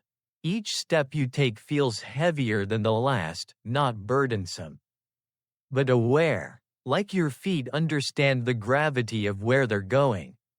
The corridor stands ahead, weathered stone slabs forming a sheltered walkway running alongside the outer garden wall. Moss spreads across the lower stones in soft, velvety patches, glowing faintly in the dim light. The roof above is wooden, the tiles darkened by decades of rain and summer heat. You can almost hear the centuries humming through the grain. The gardener approaches one of the supporting beams and touches it lightly with the tips of his fingers, almost like greeting an old friend. You notice the wood has a slight indentation, the kind that forms only after hundreds of years of hands brushing past the same spot. It's easy to imagine countless footsteps echoing beneath this roof. Servants, samurai, messengers, wandering monks, and gardeners like him, maintaining the quiet spaces that held the estate together. He steps onto the stone walkway, and the soft echo of his sandals spreads down the corridor like ripples on a still pond. You follow, your footsteps sounding much louder, embarrassingly loud, in comparison. There's your first light joke of the section. You walking like a startled deer while he moves like a whisper with legs. He pauses at a spot where the wall shifts slightly in color. At first you think it's just age. But then you see it, faint engravings etched into the stone. Old, shallow, barely perceptible unless the light hits them at just the right angle. He crouches and brushes away a thin layer of dust, revealing more. They aren't decorative, they look like marks. Short, vertical lines, some cross-hatched, some singular, dozens of them arranged in a loose pattern. They could be anything, repairs logged by workers, marks made by children, tallies from a long-forgotten task. But then the gardener speaks softly under his breath. Just a word or two. Enough for you to understand. These are battlefield tallies. A common historical detail comes to mind. Samurai often recorded victories or losses in subtle places. Away from prying eyes, not as trophies, but as reminders, memorials that didn't invite attention. Quiet marks in quiet places. Many estates, especially in turbulent eras, bore such hidden memorials carved into beams, stones, even the backs of sliding doors. But these marks, they feel different. Not boastful, not triumphant, more like a ledger of survival. The gardener runs a thumb gently across one of the lines. His expression doesn't change, but something in the air shifts, solemn, steady, grounded. You sense he has stood here many times, tracing these marks through countless seasons, honoring stories the world will never fully know. He moves further down the corridor, and you follow, feeling the stone cool beneath your feet. The breeze carries a faint scent of cedar and aged wood. You hear the distant murmur of the waterspout again, softer now, blending with the whisper of wind along the eaves. Halfway down, he stops again, this time at a crack along the lower stones. He kneels and presses his palm gently against the fracture. It's not new, it's not even recent. The stone has weathered around it. The crack is thin but oddly angled, not the usual wear from time or shifting foundations. The gardener lifts his hand and traces the crack with a single fingertip. He knows the story, but whether he'll share it or not, you can't tell. What you do recall, though, is an obscure historical detail. During particularly tense periods, gardeners and groundskeepers were sometimes tasked with marking subtle damage left by stray arrows or training mishaps. Evidence of skirmishes or intrusions that the household preferred not to speak of openly. This crack, with its sharp edge and unusual path, could very well be one of those marks. A place where a blade struck stone, or where something heavier collided unexpectedly. Historians still debate whether such incidents were recorded deliberately or simply left to the natural memory of those who lived through them. But the gardener's quiet attention tells you that, regardless of academic arguments, these stories live on through practice, not books.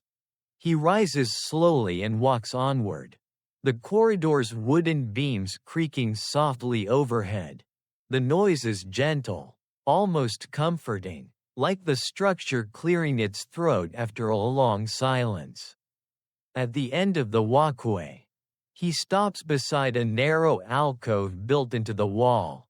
Inside sits a small bronze bell, tarnished by time but not neglected. The gardener lifts a piece of cloth from a nearby shelf, wipes the bell with slow circular motions. and clears away dust from the stand. He strikes it once with a padded wooden mallet. The bell's tone is pure and steady, not loud, but resonant enough to fill the corridor with a soft vibration that settles into your bones. The sound lingers longer than expected, fading slowly until the silence becomes whole again. You feel your shoulders loosen. Even your heartbeat relaxes into the after rhythm of the bell. If modern life had bells like this, meetings would probably go a lot better. The gardener lowers the mallet and replaces the cloth with care. He looks down the corridor once more, as if scanning the stories embedded in its stones. Then he turns and steps into a side passage leading toward the inner garden. You follow, and the shift in atmosphere feels immediate, like stepping out of memory and back into the present. The passage opens into a wide courtyard where sunlight pours onto the ground with far less hesitation. The gardener crosses it, his pace lighter now that the weight of the stone corridor no longer surrounds him. You feel the difference too. The air seems to breathe more freely. On the far side of the courtyard sits a low wooden bench beneath an aging cherry tree. Its branches are bare at this time of year, but a few dormant buds cling stubbornly to the tips, waiting for the coming warmth. The gardener approaches the tree, places a hand on the trunk, and closes his eyes. You feel the slightest movement of wind brushing past your cheeks, light as breath. Something about this moment feels almost sacred. The gentle touch between a caretaker and the tree he's tended for years. Maybe decades. He steps back and looks toward a small shed beyond the cherry tree, the entrance to the tools and materials he will need for the next part of his day. Repairs, maintenance, a ritual of renewal. He picks up a small wooden bucket, checks its rope handle, and turns toward the red torii gate at the edge of the estate, the one he'll need to inspect and mend before the afternoon deepens. He walks toward the torii gate with a small wooden bucket in hand. His stride steady, unhurried, as though the afternoon has softened into something warm and patient. The sun hangs lower now, casting long shadows across the courtyard and tinting everything with a faint gold. The torii stands at the edge of the garden path, simple, weathered, painted in a red that has faded into a quiet, almost dignified rust. Its crossbeam leans slightly to one side, not enough to alarm anyone, but enough for the gardener to notice immediately. You can almost hear him thinking, "Not today, old friend," as he approaches the gate and sets down the bucket beside him. The wood creaks as he runs his fingers along the worn grain.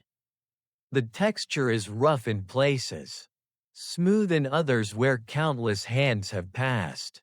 A thin layer of dust gathers along the top edge, and he wipes it away gently.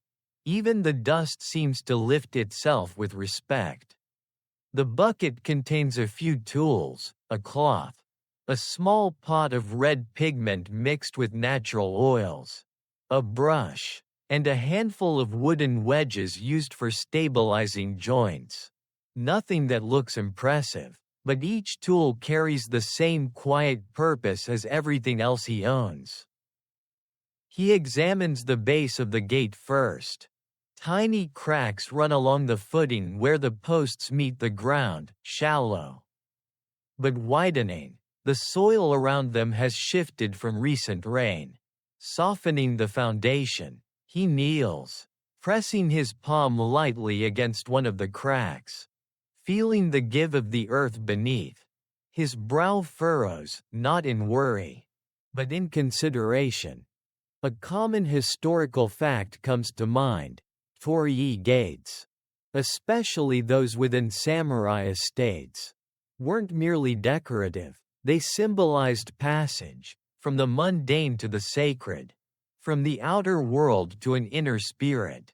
Maintaining them was a quiet act of respect, ensuring the boundary between spaces remained intact.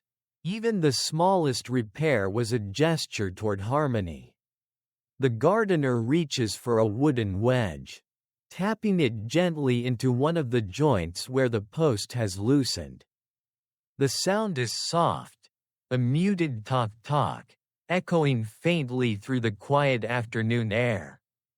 He adds another wedge on the opposite side, creating balance. His movements are so precise that you sense he could perform this with his eyes closed. He leans back, testing the stability of the post with both hands. The wood shifts, then settles. Not perfectly, but better. Good enough for now. His expression eases. He picks up a cloth and dips it into the pot of pigment. The red paint clings smoothly to the fibers. Rich and earthy, smelling faintly of linseed and mineral dye. He touches the cloth to the wood, brushing small circles into areas where the paint has peeled or faded. At first, the color seems too bold against the aged gate, bright and unapologetic, but as he works it into the grain, it softens. The sunlight kisses the newly colored patches, turning them into warm embers. He continues brushing, layer by thin layer, careful not to overdo it. Torii should look alive, not new. You notice something peculiar as he works, faint notches carved along the underside of the crossbeam. They're small, delicate, hidden unless you stand exactly where he is standing now. You lean forward a little, curiosity nudging at the edge of your thoughts. He glances at the notches, then at you, or at least in your direction, as if acknowledging the question in your silence. These are guiding marks, an obscure detail few people outside old estates ever notice. When torii gates were assembled by craftsmen centuries ago, they sometimes carved subtle markers to show how beams aligned, a secret language between builders. These marks ensured balance, endurance, and alignment with the seasons. Many have worn away with time, but the ones on this gate are still faintly visible. Historians still debate whether these marks had spiritual significance or were purely practical construction guides. Some argue they aligned the gate with celestial events. Others insist they were simply carpenter's shorthand. Watching the gardener touch them now, with the soft reverence of someone greeting a memory, you suspect both might be true in their own way. He continues painting, brushing the pigment with tender precision. The fabric of his sleeve catches the red dust from the pigment, leaving faint smudges, but he doesn't mind. The gate and the gardener share a quiet understanding. Both serve a purpose that doesn't need praise or recognition. A breeze picks up, rustling the nearby bamboo and carrying the fresh scent of linseed oil through the air. The cloth flutters slightly in his hand. The torii stands steady now, newly strengthened and refreshed, glowing softly in the warm afternoon light. He steps back, assessing his work. It's subtle, not a grand transformation. Just small acts of care layered gently over time. But the gate stands straighter. Its color a little warmer. Its presence a touch more dignified. The gardener nods, satisfied in the way only someone with deep craftsmanship can be.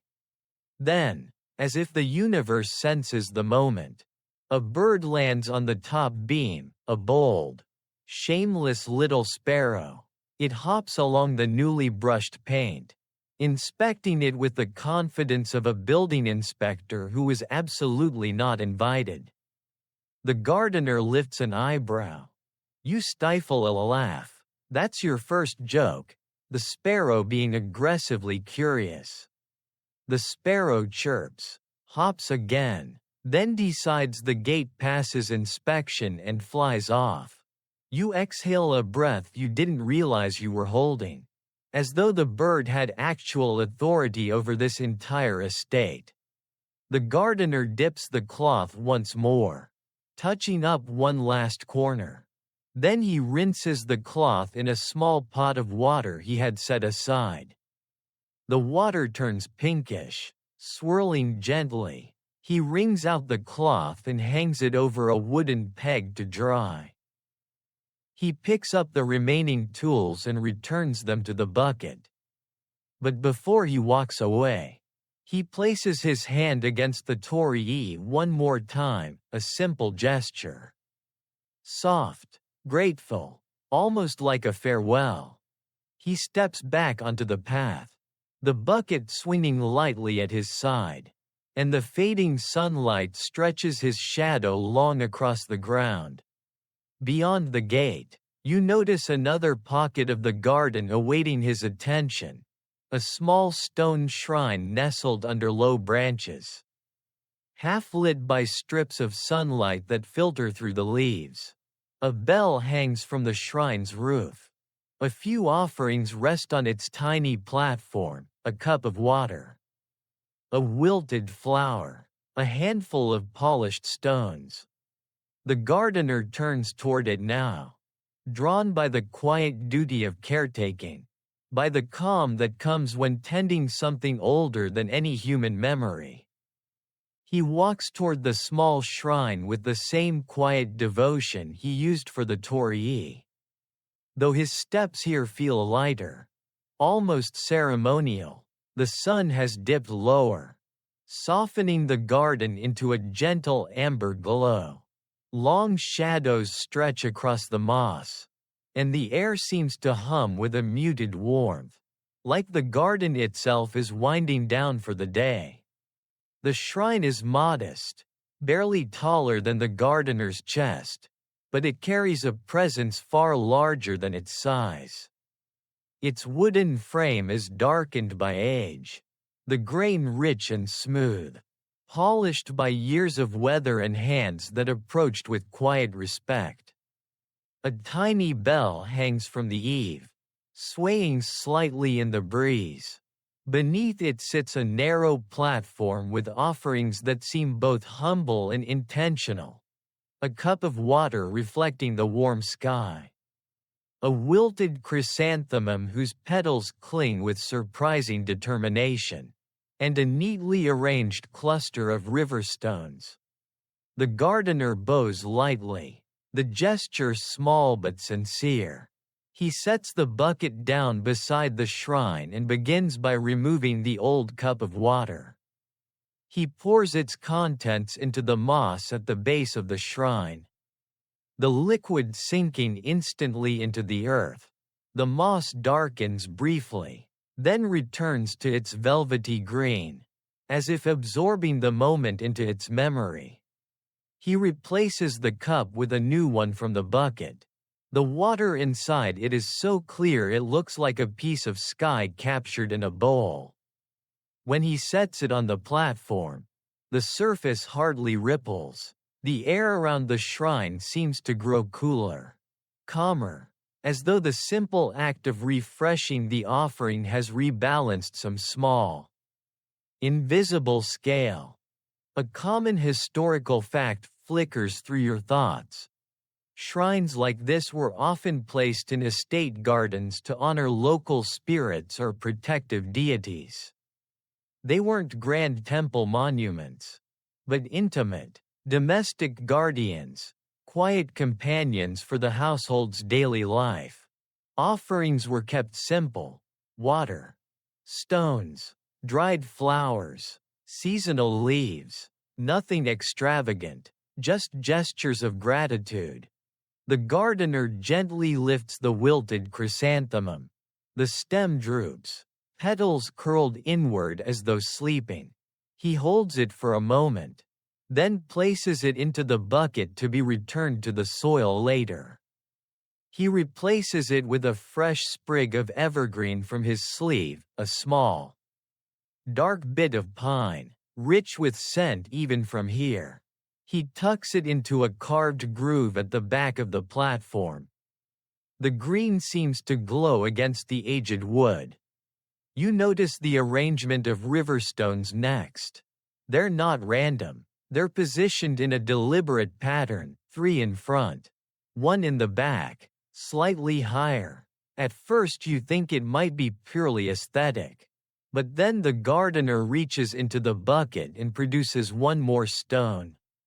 Smooth and rounded, he turns it in his palm, examining its shape, then places it carefully beside the others. You realize this isn't decoration. It's a sequence, a quiet story told in arrangements of stone. An obscure detail rises in your memory. Some households followed old geomantic traditions, arranging stones at shrines to reflect protective symbols or ancestral lineage. These patterns weren't written down, they were passed from caretaker to caretaker. Sometimes silently, sometimes with only vague guidance like, "You'll know where it should go when the time comes." Historians still debate whether these stone arrangements carried spiritual power or simply served as mnemonic markers for seasonal maintenance. Watching the gardener now, you suspect the answer isn't found in books but in hands like his. He steps back, observing the new stone. His eyes search the arrangement with gentle scrutiny. A tiny frown forms, the kind that says something is off by half a leaf's width. He reaches forward and adjusts the stones slightly to the left. Just a nudge, but the moment he does, the pattern looks complete, balanced, harmonious. You feel it in your chest, a quiet click of belonging. He wipes the platform with a soft cloth, pushing away dust that has gathered along the edges. The cloth moves in small circles, catching specks of pollen. The air smells faintly of pine and old wood, grounding and warm. A dragonfly passes overhead, a recurring cast member in this garden's daily drama. And you sense the gardener allow himself the faintest hint of amusement.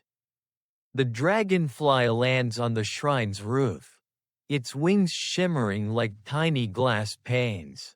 It surveys the area with the authority of a supervisor. 2 seconds later, it leaves, probably satisfied that the work meets its mysterious standards.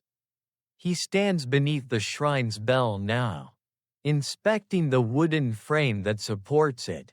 The bell itself is simple bronze, small enough to fit in your palm, but its surface carries the soft sheen of something touched carefully for generations. A thin rope hangs from it, woven from fibers that look freshly replaced, likely his work. He lifts the rope lightly and gives the bell a soft ring. Ding! The sound is clear, pure, gentle, the kind of tone that feels as though it drifts into the air and settles somewhere deep inside you. It doesn't shout, it doesn't demand attention, it simply exists, like a breath made of sound. The bell's vibration fades slowly, leaving behind a pocket of calm that feels almost physical. You sense the gardener breathing a little slower, as though attuned to the fading resonance. He examines the rope next, checking the knots and tightening the upper loop. A stray fiber sticks out, and he tucks it neatly into the weave. His fingers move with the same careful grace you've seen all day, the quiet precision of someone who believes care is a language. Then something shifts in the air. A sound from behind the shrine, a small rustle, like something skittering through dry leaves. The gardener turns his head. You follow his gaze, only to see a squirrel perched on a branch directly above the shrine. The squirrel stares at the gardener with bold, unblinking eyes. You brace for conflict. The gardener stands still. The squirrel twitches its tail dramatically, far more dramatically than the situation warrants. That's your first joke. The squirrel behaving like a theater actor waiting for applause. After a moment of intense negotiation through eye contact, the squirrel scampers away. The gardener sighs just slightly, a tiny exhale that communicates both relief and resignation. Squirrels, it seems, are the one force in this garden he cannot fully control. He returns to the shrine's offerings, adjusting the pine sprig once more, checking the surface of the water cup. Everything is aligned, everything is balanced, everything is living in quiet harmony. He bows again, deeper this time, his hands resting on the ground. His posture steady, reverent. When he rises, his eyes shine with the soft glow of someone who hasn't just completed a task, but honored something ancient. The light is shifting again, turning more golden, more slanted, laying long strokes across the garden path. The gardener picks up his bucket and turns toward a set of stone lanterns lining a nearby walkway. Their carved surfaces catch the light like old bones remembering warmth. He carries the bucket toward the stone lanterns lining the walkway. Their silhouettes long and slender in the sinking afternoon light. These lanterns, Toro, stand like quiet sentinels. Their surfaces worn smooth by wind and rain. Their carved edges softened by centuries of weather and caretaking.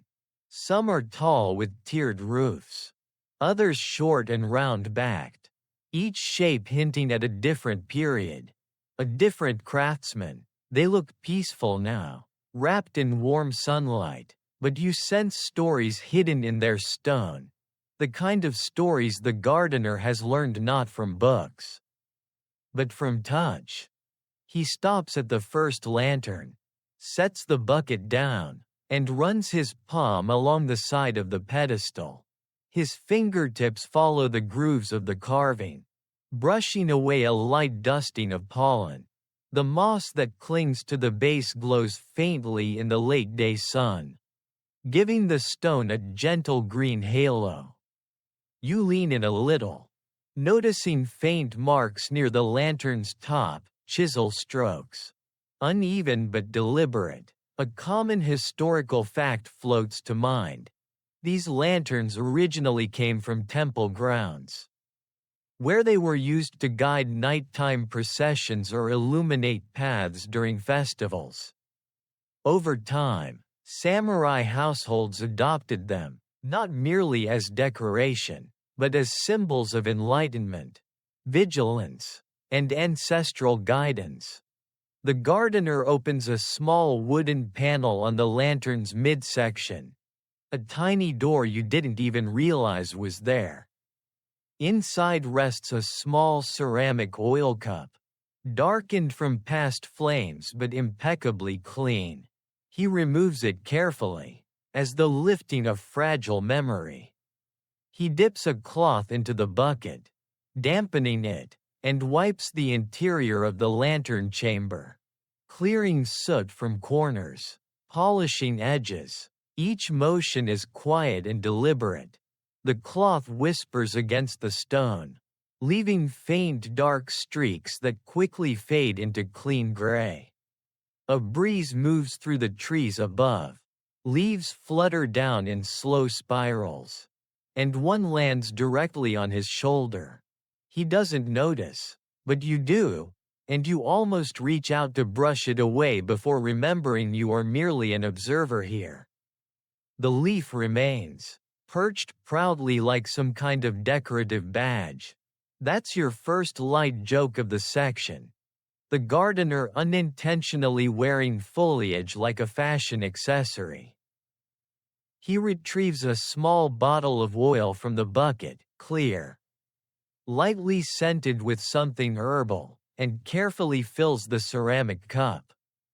Not full, never full, just enough for a quiet evening glow.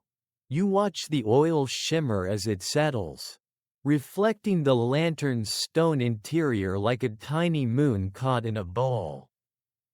When he places the cup back inside the chamber, his hands are steady, reverent. You notice how the sun hits the lantern's carved windows, creating latticework patterns that spill onto the ground in shifting shapes. The entire moment feels deliberate, as though the garden itself has paused to breathe with him. He lights a thin sliver of wood, a kindling stick, barely thicker than a finger, using a flint tucked quietly in his sleeve.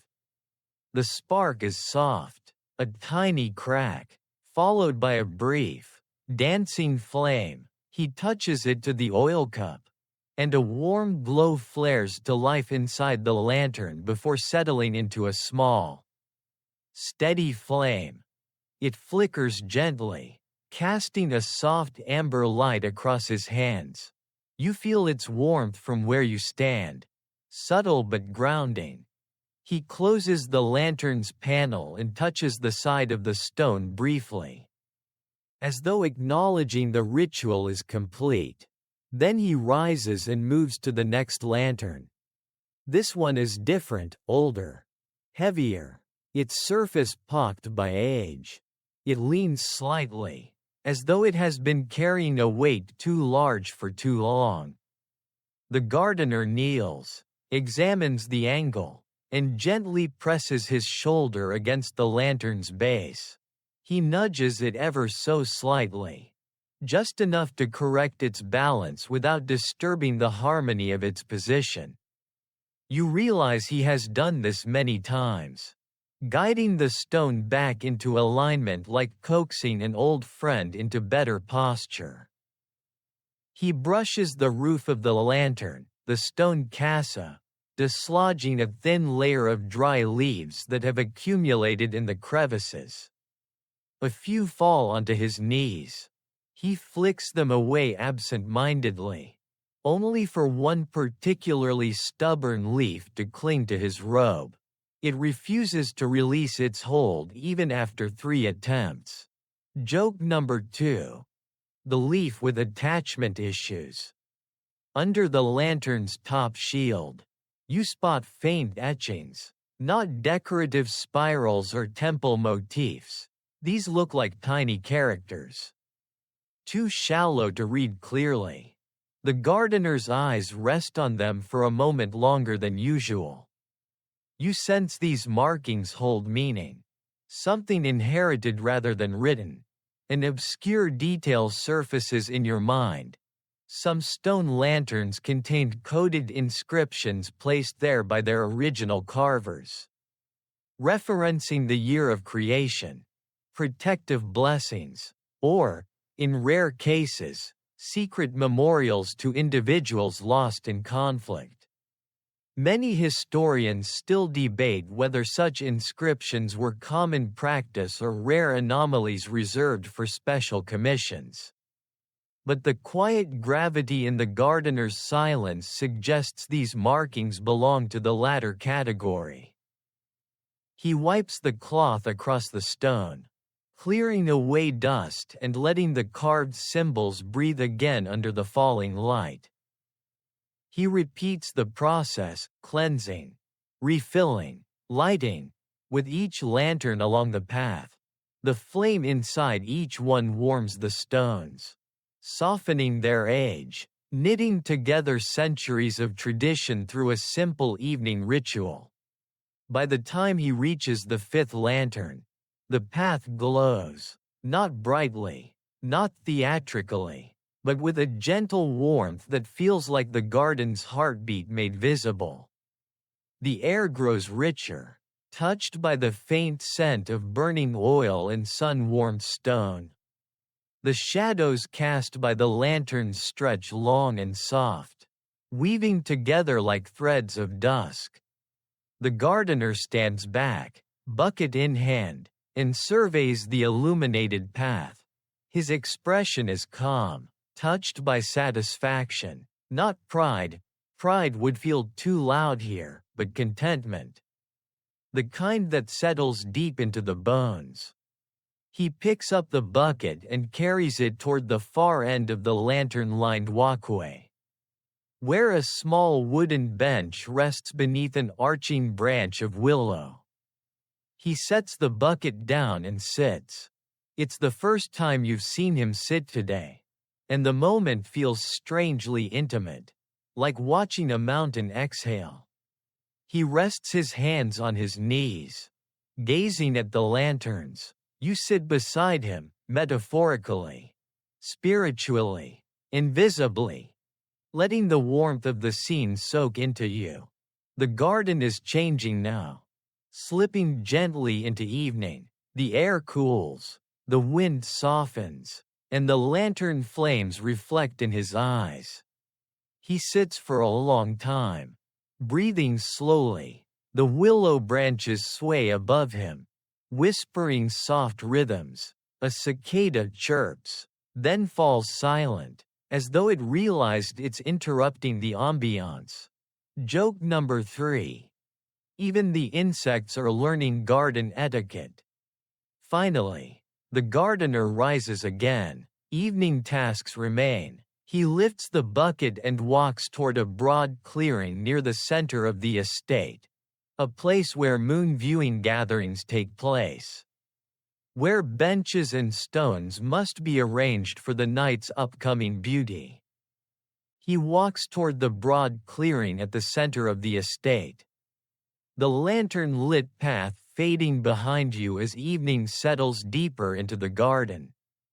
The sky has shifted into a wash of pale lavender and cooling gold, the kind of soft twilight that seems to hush everything, even the breeze. You sense the gardener's pace change too. It isn't slower or faster, just tuned, as though he's aligning himself with the rhythm of the coming night. The clearing opens before you like a calm breath, wide, spacious, framed by low hedges and clusters of ornamental grass. A few flat stones sit scattered at seemingly random angles, though by now you know nothing here is truly random. Wooden benches stand beneath the open sky, their placement deliberate, ready for whatever quiet event the garden will host tonight. This is the moon viewing space. You can feel its intention, a place not for conversation, but for contemplation, a place where silence becomes a kind of language. The gardener sets the bucket down and surveys the clearing. His eyes move from stone to bench to the open arc of the sky. You follow his gaze and see the faintest outline of the moon rising behind a veil of clouds. Not bright yet, not bold, just a pale smudge waiting its turn. He begins by adjusting the placement of the stones. He kneels beside one, a flat, oval-shaped rock, and shifts it slightly to the left. Only an inch, maybe 2. But that inch changes the line of sight toward the horizon. It makes the space feel calmer, more open. You didn't realize a stone could do that. A common historical fact rises in your mind. Moon viewing, or tsukimi, was a treasured ritual in many samurai households.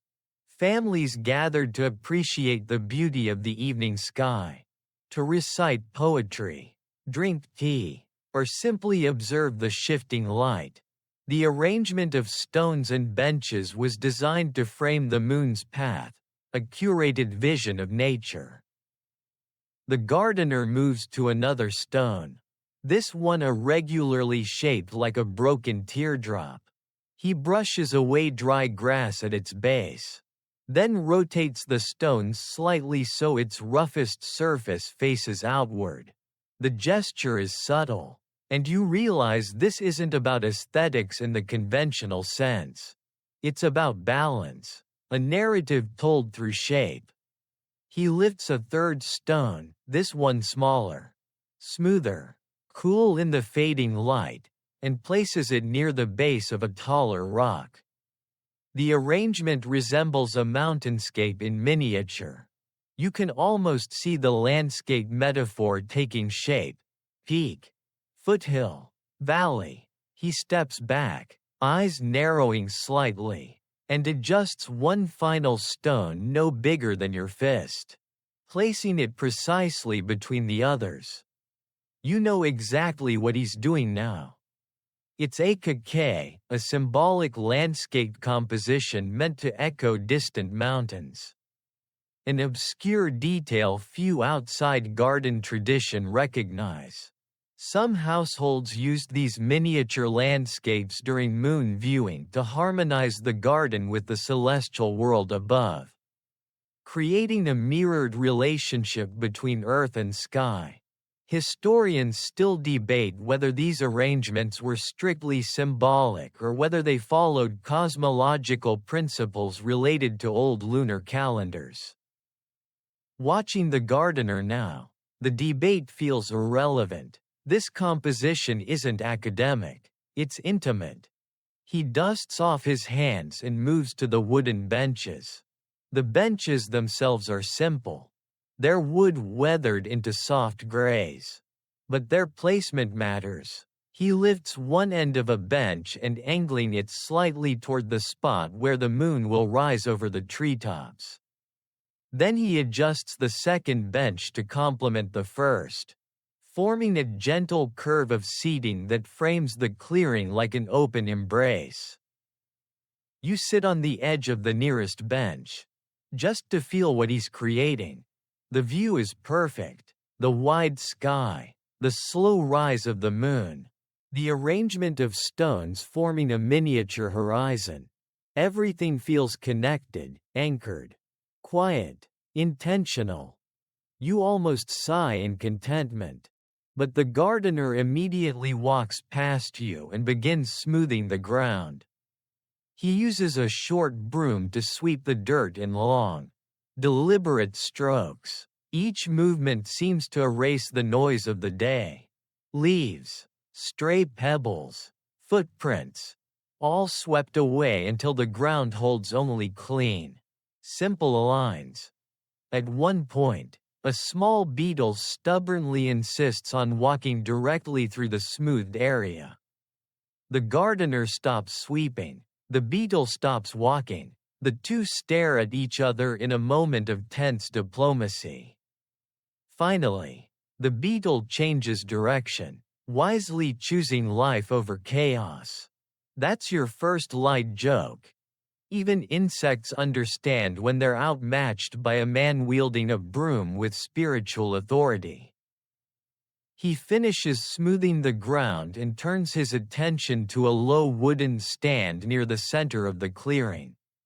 You hadn't noticed it before, a small platform meant to hold offerings during moon viewing nights. Tonight, it holds only emptiness. He reaches into the bucket and removes a small lacquered tray. On it are 3 items wrapped in cloth: a white rice dumpling, a small sprig of Sasuke grass, and a cup. The gardener unwraps each one carefully. The rice dumpling is placed at the exact center of the stand.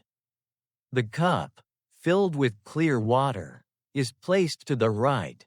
The sprig of grass, long, elegant, swaying faintly, is placed to the left. A perfect trio: nourishment, clarity, and the season's breath. This offering is not for a god. It's for the moon itself. The gardener steps back, bowing slightly. The clearing feels different now, charged, but softly, as if waiting. You look up. The moon emerges fully from behind the clouds. Round, pale, radiant. Its light spills through the garden like liquid silver. The stones glow. The grass shimmers. Even the benches look touched by something ethereal. The gardener watches quietly, his hands folded before him. A softness gathers in his expression, not sentimentality, but peace, the kind that comes from aligning a world both outside and inside himself. He takes a slow breath, and you breathe with him. You feel the night settle around you like a blanket. Then something small breaks the silence, the faintest, softest hiccup from a nearby bush. You glance over. A tanuki, or perhaps a very round cat, peeks out with wide eyes, staring directly at the dumpling offering. The gardener sighs. This is not his first moon viewing standoff with opportunistic wildlife. That's joke number 2, moonlit dumpling heist in progress. The tanuki inches forward, reconsidering its life choices, then wisely retreats into the shadows. Peace returns. The gardener picks up the bucket again. He walks slowly toward a path that disappears into the night-darkened trees. A path leading to the garden's inner lanterns, whose meaning and history whisper quietly beneath the surface. He carries the bucket along the narrow path that winds away from the moon-viewing clearing. The soft glow of the rising moon following behind him like a quiet companion. The garden feels different now, deeper, quieter, softened by the weight of twilight. The crickets begin their evening chorus. Long, slow notes that dissolve into the air with a sleepy insistence. A gentle breeze rustles the tall grass, brushing past your legs like a shy greeting. The path bends, leading you toward a cluster of old stone lanterns unlike the ones you saw earlier. These are shorter, thicker, shaped with a simplicity that hints at great age. Their roofs are rounded rather than sharp. Their pedestals worn into curves by centuries of wind and rain. They sit partially hidden beneath low branches, as if they prefer the company of shadows. The gardener steps into the clearing and pauses. He doesn't touch anything at first. He simply stands there, letting the space settle around him. You can feel it too, the heaviness of old stone, the hush of deep moss, the memory of countless nights where these lanterns stood watch over silence itself. He kneels beside the first lantern and sets down the bucket. This lantern is almost entirely cloaked in moss, the green softening the hard edges of the stone. He brushes the moss gently with his fingers, not to remove it, but to tidy it, coaxing stray strands back into place. The moss responds like an old friend accustomed to his touch. A common historical fact comes to mind. Stone lanterns were originally brought from temple gardens into samurai estates to guide the way during evening rituals and moonlit walks. Their purpose was both spiritual and practical, illumination for the path, symbolism for the soul. Over time, estates developed entire lantern zones, each with different styles representing different eras. This cluster, though, feels older than any aesthetic trend. Their simplicity is not design, it's memory. He removes a small brush from the bucket and begins cleaning the crevices of the lantern's midsection. Dust falls in tiny puffs, catching the moonlight as they drift downward. You notice faint chisel marks near the base, worn nearly smooth. He pauses, tracing them with his thumb, the way one might recognize an old handwriting sample. An obscure detail surfaces from the edges of your mind. Some early lanterns were carved from stone sourced from riverbeds believed to hold spiritual significance.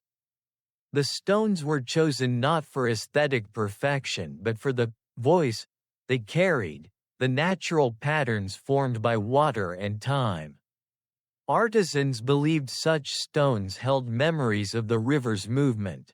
Historians still debate whether this was superstition, spiritual reverence, or simply poetic storytelling passed down through generations.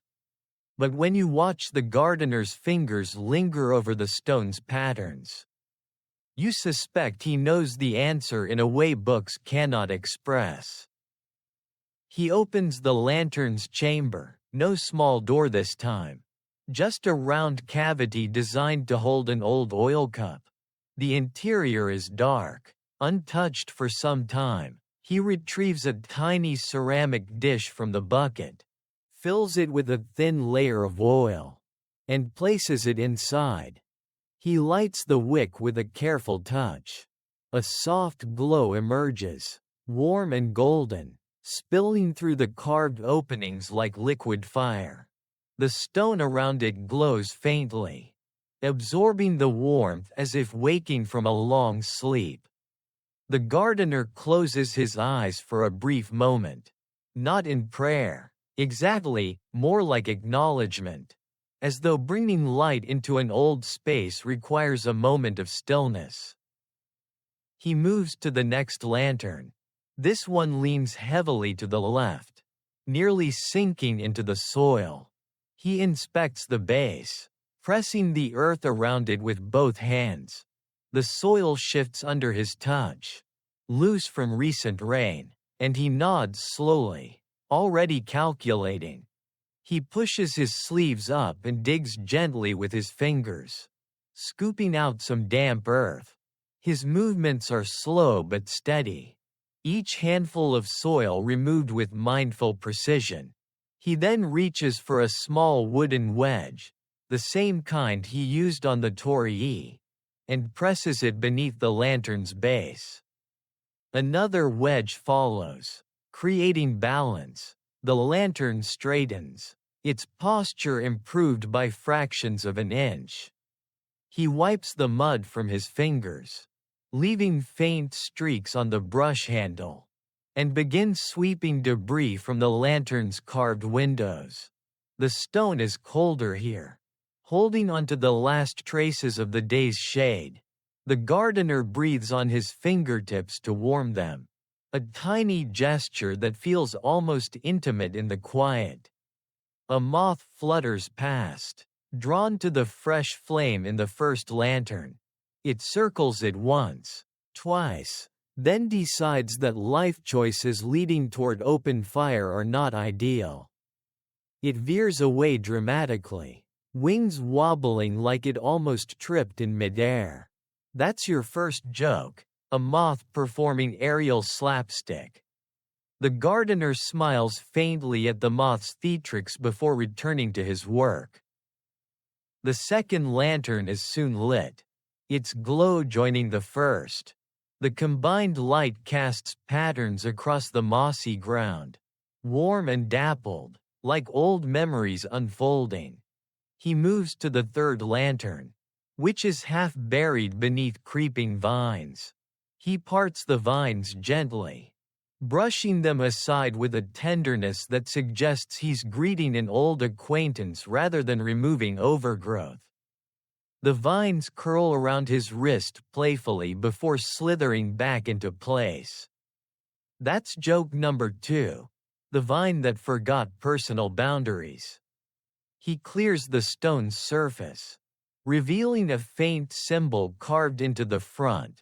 A circle with 3 smaller marks radiating outward. You lean closer, trying to read it, but the carving is too worn. The gardener pauses thoughtfully. This symbol, you realize, is not decorative, it's a crest. A common historical fact supports the realization. Many lanterns in samurai estates bore the family crest, the kamen, carved subtly into their surfaces. They were placed not for display but for presence, a way to weave the family lineage into the garden's rhythm. But this crest looks unusual. An obscure detail bubbles up during reconstruction periods or political transitions. Some families carved temporary crests into existing structures, marking changes without permanently altering sacred garden elements. These temporary crests were often shallow, faint, meant to be removed once stability returned. Historians still debate how widespread this practice actually was. Few physical examples survive. Yet here it is. A faint crest nearly erased by time but still whispering its story. The gardener touches it once before opening the lantern chamber, cleaning it, and lighting a flame inside. The warm glow softens the crest, making it appear clearer for a fleeting moment before the light settles into a steady pulse. 3 lanterns now burn softly, forming a small constellation of warm light among the shadows. The gardener steps back, bucket in one hand, brush in the other, and studies the clearing. His eyes move from one lantern to the next, tracking the flow of light, the balance of shadow. He nods. Then he exhales, a slow breath, almost invisible in the cooling night air. He places the tools back into the bucket and begins walking toward a narrow dirt path leading deeper into the garden. The moon follows him overhead, its silver glow weaving through branches and touching the tops of lanterns like a blessing. Ahead, you see the outline of another structure, low, wooden, half hidden behind tall reeds. A small building that hums with old reverence. The gardener is headed there next. A place of ancient origin. A place where the lanterns whisper in the wood. A place history has nearly forgotten. He walks toward the low wooden structure half hidden behind the tall reeds. The bucket swinging lightly at his side. The reeds part as he approaches, brushing softly against his robe. Their tips whisper together in the breeze like voices exchanging secrets. You follow him into a shaded clearing, where the building reveals itself more clearly, a small wooden hall. No larger than a modern single room, its roof sagging slightly, its walls aged into a silvery gray. Time has crept over it, but not unkindly. Moss grows along the foundation, and the wooden panels carry the sheen of countless dawns and dusks. This is not a storage shed, nor a guest house, nor a tea hut. It is older than any of those. And it has a different kind of presence, quiet, solemn, as if holding breath. A shrine annex. A memory vault. The gardener stops just before the entrance and bows slightly. You feel the air shift with him. A stillness settling into the clearing. Even the crickets soften their rhythm. He pushes the sliding door open with both hands, the wood gliding along its track in a low, smooth sigh. Inside, the space is dim, lit only by the soft wash of moonlight streaming through narrow slats in the wall. The interior smells of cedar wood, cold stone, and age, a scent both grounding and contemplative. He leaves his sandals at the threshold and steps inside on bare feet, his toes curling slightly against the cool wooden floor. You follow, though you make more noise than you intend, your steps sounding like a minor percussion section compared to his silent drifting. That's your first light joke. You trying to tiptoe while the gardener achieves ninja-level silence without effort. At the far end of the room sits a row of wooden stands, each holding a slender stone lantern unlike the ones outside. These lanterns are carved from pale stone, smoother and more delicate, their surfaces marked with subtle patterns nearly erased by time. Between them rests a wooden box wrapped in faded cloth. The gardener approaches the lanterns first. He takes a deep breath and lifts the lid of the box. Inside are small sticks of incense, hand-rolled and uneven, clearly crafted by someone on the estate. Not purchased from a distant temple. Their scent is soft even before burning, a blend of sandalwood, dried plum bark, and a faint note of something floral you can't immediately identify. A common historical fact flickers into your thoughts during evening rituals. Incense was burned not only in temples but in samurai households, often as a way of purifying the air, marking time, or honoring ancestors. Each family had its own blend, its own preferences, its own rhythm of fragrance. The gardener lifts one incense stick and sets it in a ceramic holder shaped like a tiny lotus leaf. He uses a small ember from a lantern wick to light the tip. The incense glows for a moment, then thins into a faint ribbon of pale smoke that curls upward. Slow and graceful, he waves his hand gently over the smoke, encouraging it to drift toward the lanterns. The faint scent expands in the room, warm and subtle. You inhale, and it feels like the air itself exudes memory. He moves to the lanterns. They are unlit, their small hollow chambers filled with cold air and ancient quiet. He opens each one carefully, using the same cloth from outside to wipe away dust collected in corners. As he cleans, you notice faint carvings along the edges of one lantern, small triangles arranged in a repeating pattern. An obscure detail resurfaces. Such patterns were occasionally used as protective symbols in early garden shrines, representing mountains, ancestors, or pathways between worlds. They were carved by hand, often by the gardener or the monk who oversaw the estate's spiritual spaces. Few examples remain intact today, leaving scholars puzzled about their precise meanings. Historians still debate whether these triangular patterns served as coded messages between caretakers, symbolized spiritual geographic markers, or were simply decorative motifs adopted from older temple practices. Watching the gardener's fingers trace them with such familiarity, you sense the meaning lives more in practice than decipherment. He removes a tiny oil cup from the first lantern and fills it a quarter of the way. The oil gleams in the dim light, a small well of gold. He lights the wick, and a quiet flame appears. Steady as breath, he repeats this with each lantern, until the room glows with 5 soft lights arranged in a gentle arc. The effect is transformative.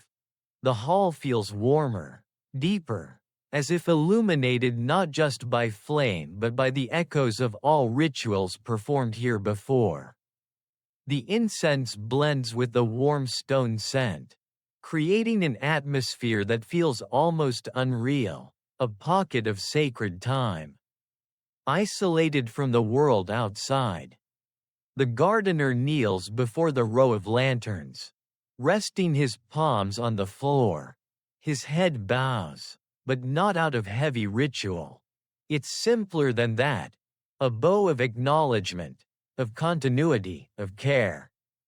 You feel something shift in you as well, a quiet settling, as though the room has wrapped you in a soft, old blanket. Then he stands and turns his attention to the rear corner of the hall, where a wooden chest sits partially hidden behind a curtain of spiderweb fine dust. He doesn't open it. He's not here for its contents, but he checks the wood. The edges, the seams. He presses gently against one corner, testing its stability. The chest remains solid. You now spot a small bronze plaque affixed to its front, tarnished, nearly unreadable. He wipes the plaque with his sleeve, revealing faint kanji beneath the patina. You catch only part of it, a date and a name. Perhaps the founder of the estate. Perhaps a memorial. The gardener reads it quietly, his face softening. Whatever it is, it matters. A quiet thud echoes from the roof, likely a small branch falling or a bird landing.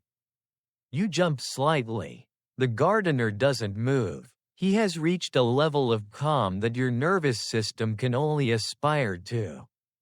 That's your second light joke. You reacting like a startled cat while he remains serenely unbothered. He returns to the lanterns, adjusting each one's position by a fraction, aligning their glow so the light casts a balanced pattern across the floorboards. The pattern spreads like a constellation, 5 small suns arranged around a central shadow. He steps back, studying the way the shadows intersect. Satisfied, he gathers the small box of incense, closes the sliding door of the hall halfway, and prepares to leave. As he steps outside, the night air greets him with a coolness sharp enough to nudge your senses awake. The moon is higher now, glowing with silver boldness, draping the garden in its soft light. The reeds sway around you like slow dancers. He slips his sandals back on and begins walking toward another part of the estate, the open clearing where shadows gather and memories of old battles linger beneath the grass. He steps away from the shrine annex and follows a narrow path that winds into a wide, moonlit clearing. The night has deepened now, and the silver glow pools softly onto the open grass like a thin veil. Every leaf, every stone, every blade of grass looks sharpened by moonlight, as if the garden has slipped into a quieter, more ancient version of itself. He moves slowly, as though entering a place with its own breath. You feel it too. The air here is different, cooler, more spacious, and underneath it, a faint echo you can't quite name, like the remnants of something old that hasn't entirely left. The clearing is simple, low grass, a ring of tall trees, and in the center, a cluster of stones arranged in a shape too intentional to be random. 5 stones, placed in a crescent, 1 tall, 2 medium, 2 small, facing the sky as though waiting for something, or remembering something. He walks toward them and stops. Then, without looking, he sets down the bucket to his right, letting the silence fill in the space between breaths. His hands settle loosely at his sides. This isn't a place for repairs, or cleaning, or offerings. This is a place for memory. A common historical fact flickers in your mind. Many samurai estates contained open spaces used for meditation, reflection, or private ritual, especially after battle, or during periods of political uncertainty. These places were not recorded on maps, nor described in household documents. They existed for the family alone, sometimes for only one member at a time. He steps forward, kneels beside the tallest stone, and runs his fingertips along a groove near its base. You hadn't noticed it. The moon hides small details easily, but now with his touch guiding your eyes, you see it, a faint indentation, worn by years of wind and rain. Not a natural crack, not damage, an engraving. He wipes the stone with the cloth from the bucket, and the groove becomes clearer, a simple mark. Almost a tally, like the ones you saw earlier on the corridor wall. But this one is older, deeper, and carries a weight the others didn't. He touches it gently, his breath steady. There is reverence in the movement, but also familiarity, as though he has touched this stone 1,000 times before. You realize this clearing is not just for meditation. It is a memorial. Not grand, not formal. Quiet, personal, intimate. He rises and moves to the second stone, brushing away the layer of lichen on its side. Another mark, a different shape this time, a single line curved like a crescent. You don't know what it means, but he does. He touches it with the same careful respect. An obscure detail stirs in your thoughts.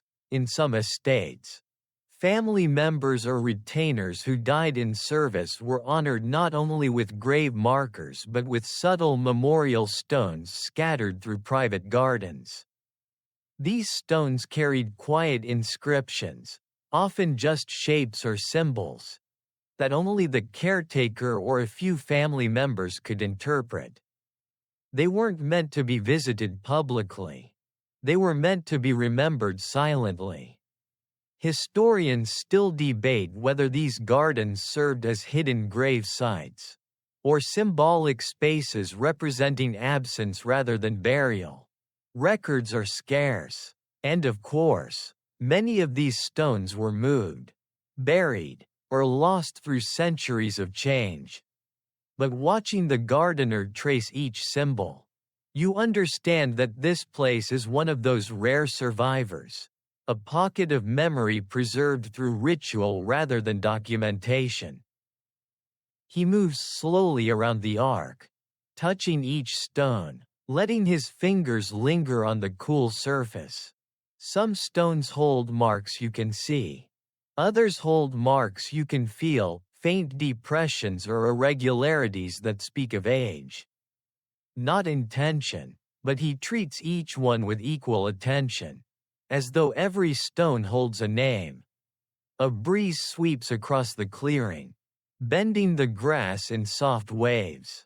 The moon glints off the stones, giving them an almost spectral glow, muted, solemn, protective.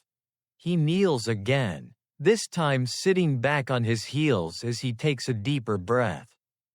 His posture is upright, but softened by the night. He lowers his head, not a formal bow, just quiet. You watch him breathe, in, out, slow, even, as if syncing himself with the rhythm of the clearing. The air grows heavier with stillness, wrapping around the two of you like a blanket of shadow and silver.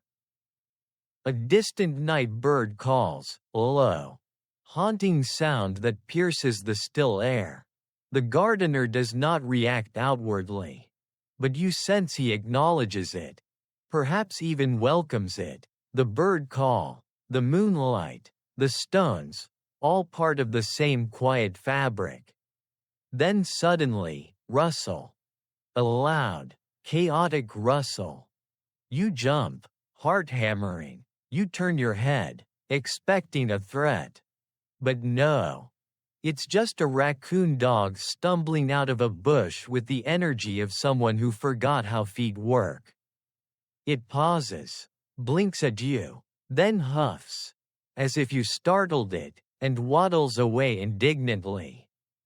That's light joke number 1. Wildlife with main character syndrome.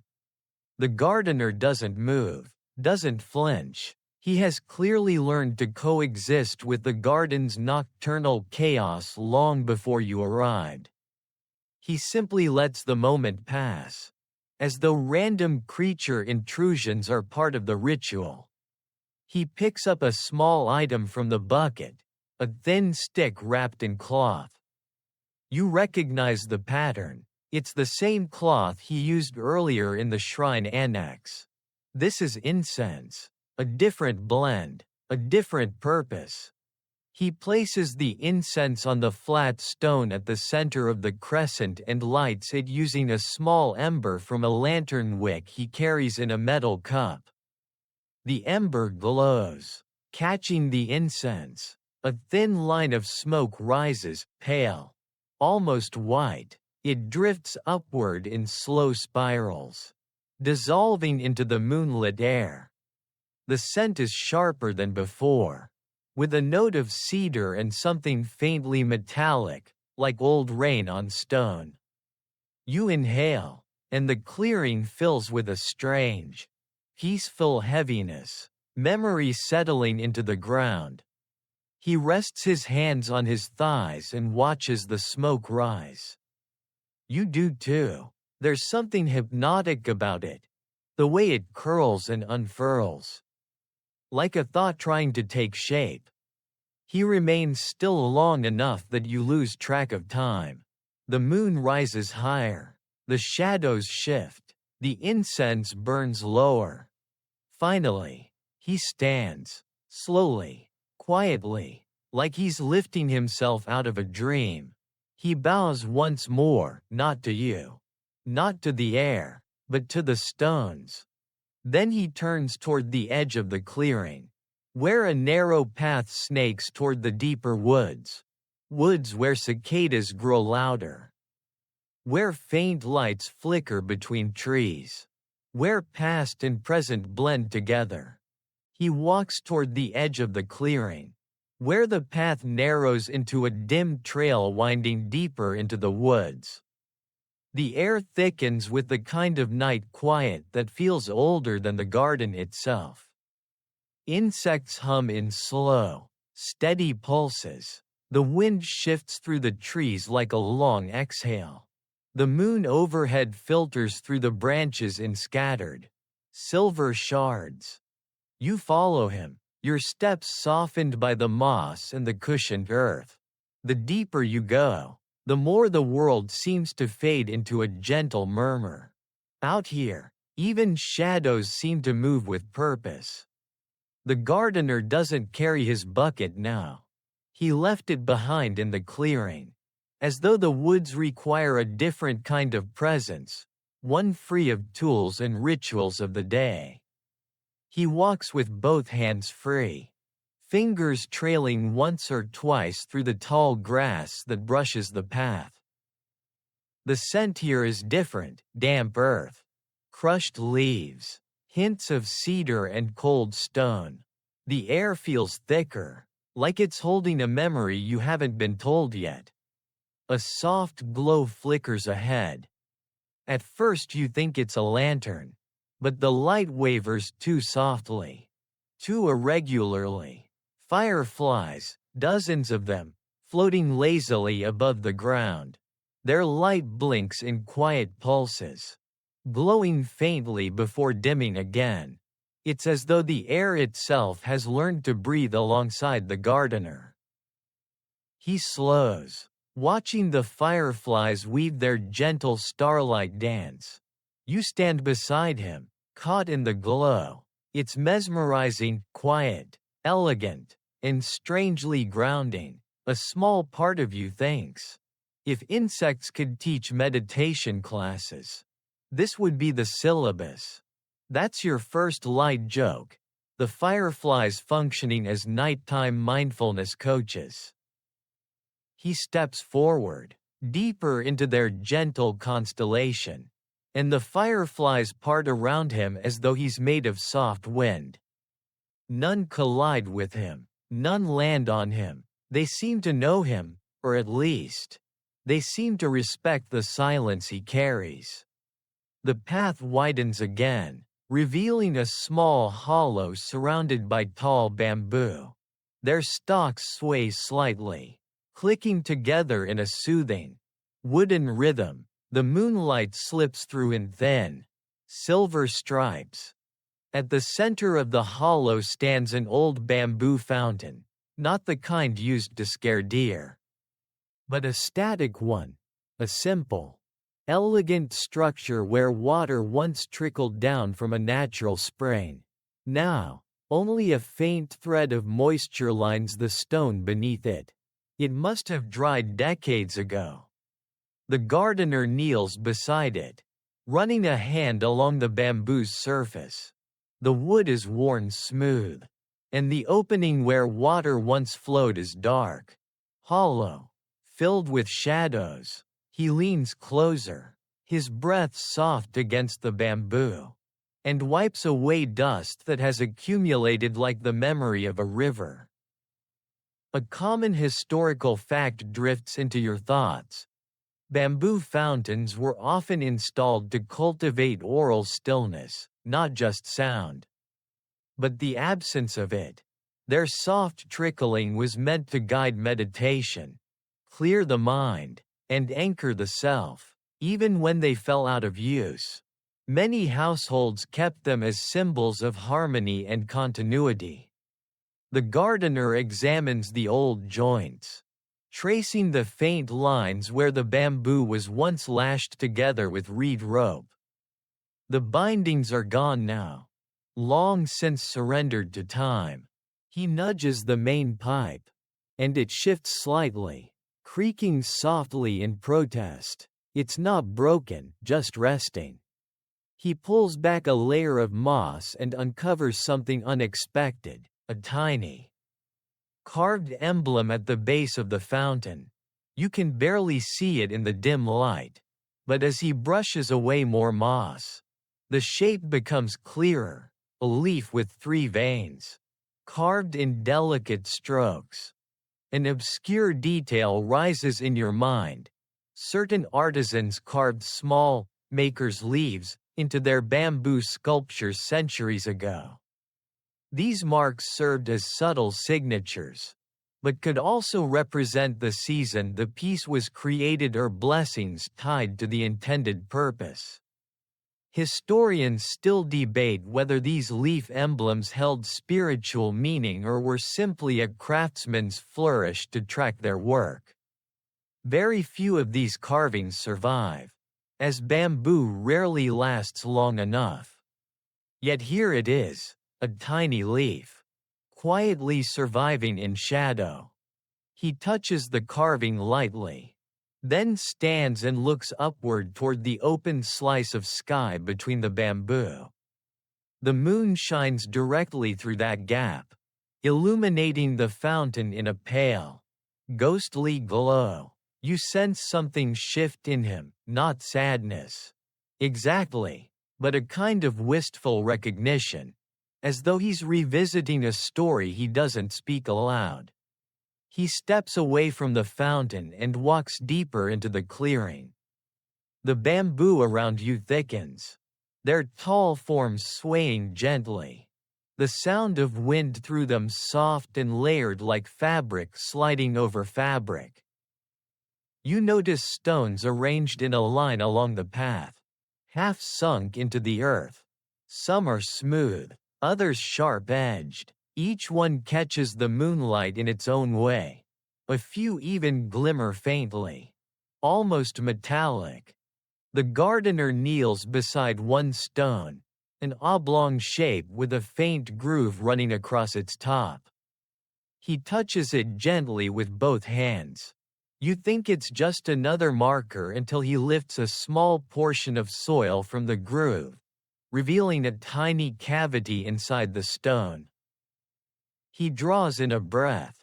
You lean closer.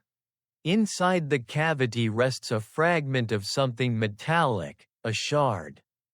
No larger than a fingernail, dulled by rust. Its shape too irregular to identify clearly. But you can guess. A weapon fragment. A blade chip. Something left behind after conflict. A common assumption becomes clear. This area was once the boundary between cultivated gardens and practice grounds, or perhaps even a location where a duel took place. Samurai estates often hid their scars beneath beauty. Gardens grew over memories. The gardener picks up the fragment, turning it between his fingers. The moonlight catches its edge for just a moment, giving it a brief flicker of silver.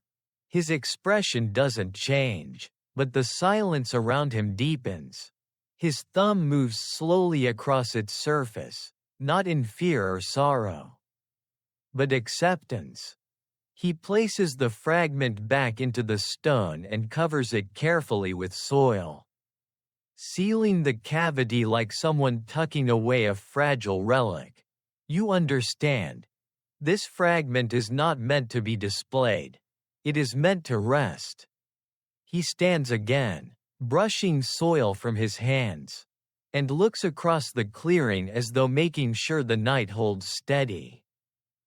Then, out of nowhere, a bamboo stalk creaks loudly, bending under the weight of what you assume is a small animal. You both look up in reflex.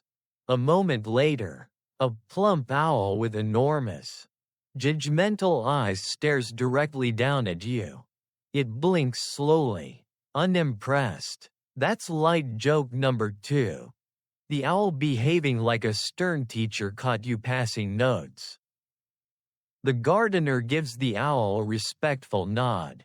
The owl huffs. Yes, owls can huff, and flutters deeper into the grove. He continues walking, and you follow as the crickets grow louder, the wind colder, and the bamboo thicker overhead. The moon's glow narrows to thin ribbons through the leaves. Ahead, you see a faint shimmer of light, warm, golden, rhythmic, filtering through a break in the trees. Lantern light. From the inner garden. From a place where silence becomes story and story becomes sleep. He follows the warm shimmer of lantern light, stepping out of the bamboo thicket and into a softer, more open section of the inner garden. The shift is immediate, the air warms slightly. The insects grow quieter, and the lantern glow paints the ground in gentle amber strokes. The path widens into a corridor of grass framed by low hedges, each leaf trembling beneath the faint night breeze. The lanterns you saw earlier, the ones he lit with such care, now form a glowing archway that leads deeper into the estate. Their warm golden light contrasts beautifully with the cool silver of the moon. The entire garden feels like a painting layered in 2 palettes, day's warmth lingering in amber, and night's breath settling in silver. The gardener steps between the lanterns, and their light glides across his face, tracing the quiet focus etched into his features. You sense his pace slow, not out of fatigue, but out of reverence. Something ahead matters. You follow as he passes under a low wooden arch, where vines drip down in long strands, brushing your shoulder. One vine nearly hooks itself onto your sleeve with surprising enthusiasm, like it has decided you are now part of the scenery. That's your first light joke, the vine adopting you as emotional support. Past the arch lies a second clearing, smaller, more intimate, bordered by carefully pruned shrubs and a few slender trees that sway lightly in the breeze. A small stone bench sits beneath the largest tree, a canopy of branches arching over it like a pair of gentle arms. And sitting on that bench, bathed in lantern glow and moonlight, is the samurai. He sits with his back straight, hands resting on his thighs, one knee slightly bent. His sword lies beside him on the bench, sheathed, positioned so the light catches the lacquer of its scabbard. He is still as stone, but not rigid, simply centered, like a mountain that has learned to move only when it chooses to. The gardener approaches quietly, stopping at a respectful distance. He bows. The samurai's gaze remains forward for a moment longer before he turns slightly toward the gardener. The nod he gives is subtle but warm. There's trust here, a mutual understanding built over years of shared silence. The samurai speaks softly. You cannot hear the words. But the tone is calm, contemplative, almost tired, not weary from battle or responsibility, but the type of gentle fatigue that comes after a long day lived with intention. The gardener listens, hands folded, posture relaxed but attentive. The two share a moment that feels both ordinary and sacred, a conversation made not of spoken sentences but of presence. A common historical fact threads its way into your thoughts. Samurai often spent their evenings in quiet reflection, contemplating the day's events, reviewing their actions, or simply grounding themselves. Gardens were designed specifically to assist with this, to encourage stillness, introspection, and clarity. The beauty around them was not decorative, it was philosophical. The samurai lifts his head slightly and gestures toward the distant bamboo grove, perhaps asking about the repair work or the incense burning. The gardener speaks softly, likely explaining small details about the stones, the fountain, the clearing where memories linger. His voice is steady, and the samurai listens with genuine interest, a relationship not of superior and servant, but of teacher and guide, each respecting the other's domain. The samurai then shifts his gaze toward the moon. He studies it for a long moment, his breath slow and even. The moonlight reflects in his eyes, revealing a softness you haven't seen in him before. The gardener also looks upward.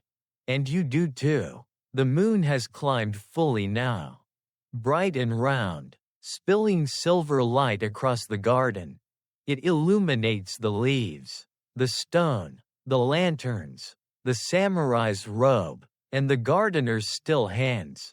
Everything glows with a serene, almost unreal clarity. Then something small breaks the stillness, a soft clunk from the bench. You glance down and see the samurai's sheathed sword has rolled half an inch toward the edge. He catches it with obvious grace, but you spot the brief flicker of annoyance in his eyes. The gardener pretends not to notice. That's light joke too. Even master swordsmen are not immune to gravity-related embarrassment. When the silence deepens again, the samurai asks a question, brief, quiet, but meaningful. The gardener pauses, thinking. He then answers in a way that makes the samurai nod slowly, as if the words confirmed a thought he'd been wrestling with. You wonder what the question was. Advice? Reflection? Or perhaps something about the lanterns, the garden's history, or the meaning of a place built over centuries. The gardener, after all, carries more of the estate's memory than anyone else alive. Then the samurai stands.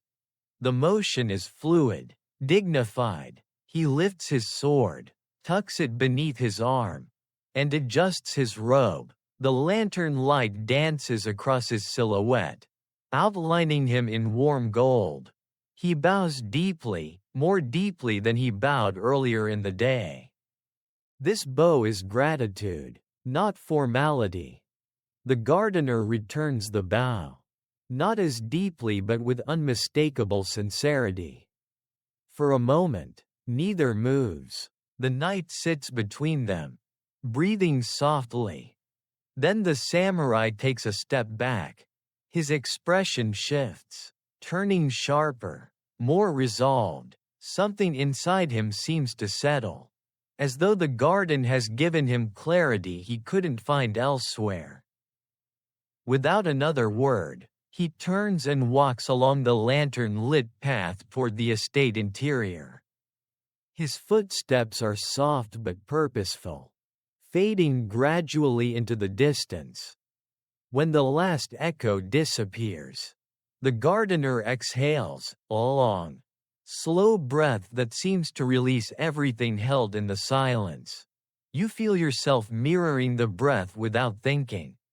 He remains still for a while, letting the quiet settle. The lanterns flicker. The moon seems brighter now, almost like a companion leaning closer. A few leaves fall from the tree overhead, drifting down like sleepy feathers. Then, from somewhere behind you, a single frog croaks with an enthusiasm entirely disproportionate to the solemn atmosphere. That's light joke 3. The frog who missed the memo about dramatic timing. The gardener glances toward the frog's direction, amused, then sits briefly on the bench where the samurai had been. He places both hands on the seat, absorbing the warmth left behind. His gaze drifts across the clearing, taking in the lanterns, the trees, the soft sweep of moonlight. You can sense a gentler mood settling into him, the calm that comes with a day nearly complete. After a moment, he stands again. His work is not finished, but the hardest parts are behind him. Now comes the quiet closing of the day. He walks toward a narrow wooden gate that leads to the final part of the estate, a secluded corner where the night deepens and where the last ritual of the day waits. He walks toward the narrow wooden gate at the edge of the inner garden, the lantern glow trailing behind him in soft, fluttering pulses. The gate is small, low enough that even the gardener has to duck slightly to pass through. Its hinges creak gently when he pushes it open, the sound worn but familiar, like a yawn from an old friend. On the other side lies a quiet corner of the estate that feels hidden even from the rest of the garden, a place shaped by shadow, stone, and stillness. The ground is covered in fine gravel, raked into delicate, swirling patterns that ripple outward like frozen water. The moonlight spills across the patterns, tracing their curves with silver brightness. This is the garden's breath, its final exhale of the day. The gardener enters slowly, mindful not to disturb the gravel. Each step is placed with deliberate precision, and even the air seems to pause to watch him. You notice the rake standing against a small stone, simple, wooden, its tines smooth from years of use. He takes it gently, as if lifting something sacred. You understand now. This is where he ends his day, where he gathers the meaning of everything he has done. He positions the rake at the edge of the gravel and pulls it through the sand in a long, steady line. The sound is soft, a whispering hiss, like fabric brushing against itself. Each stroke is flawlessly straight, the lines forming delicate pathways across the pale ground. A common historical fact drifts into your thoughts: dry landscape gardens, or karazansui, were used not only in temples but in samurai estates as spaces for nighttime reflection. Their patterns represented rivers, mountains, or the flow of thought itself. The arrangement changed with the seasons, the mood, or the keeper's intention.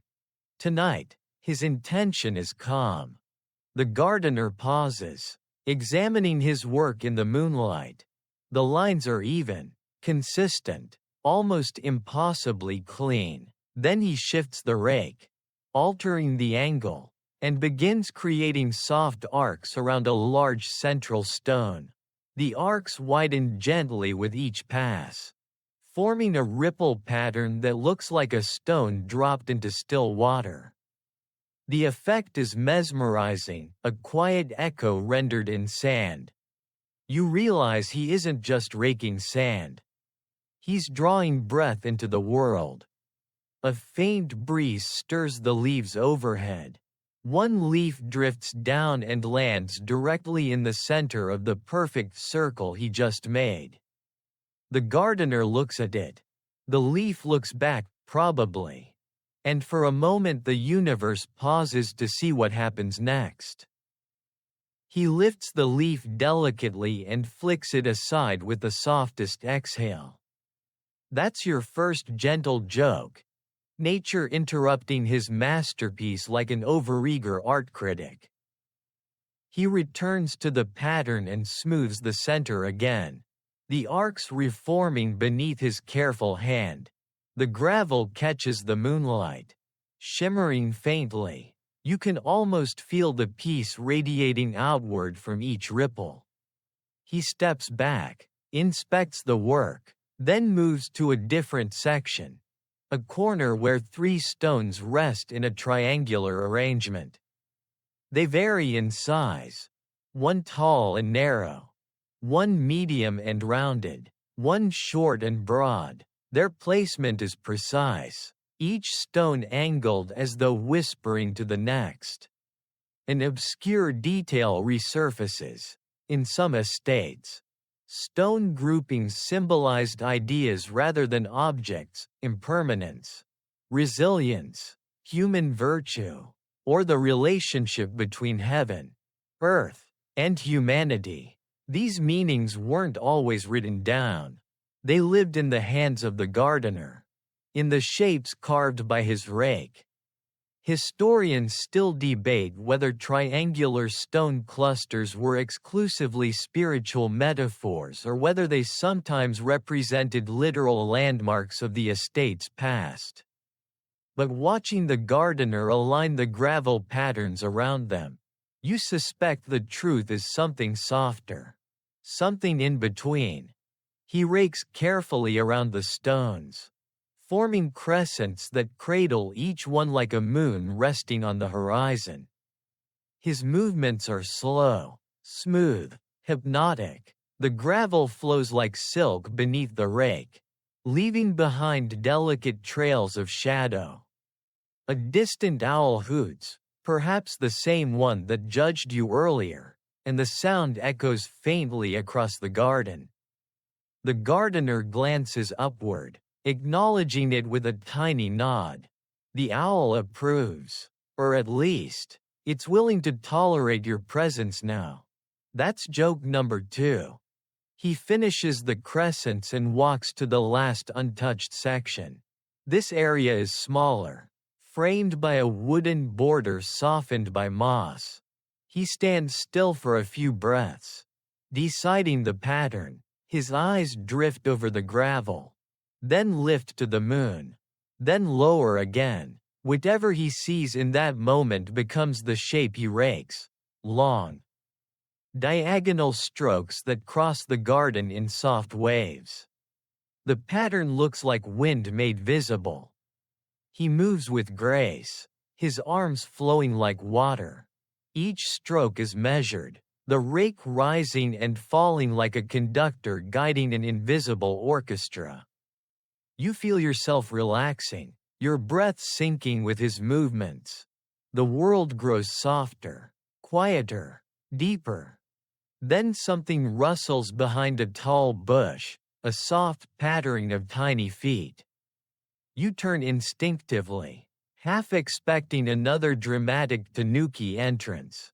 Instead, a small rabbit hops into view, freezes at the sight of you, and then promptly thumps its foot in exaggerated disapproval before darting away. Joke number 3.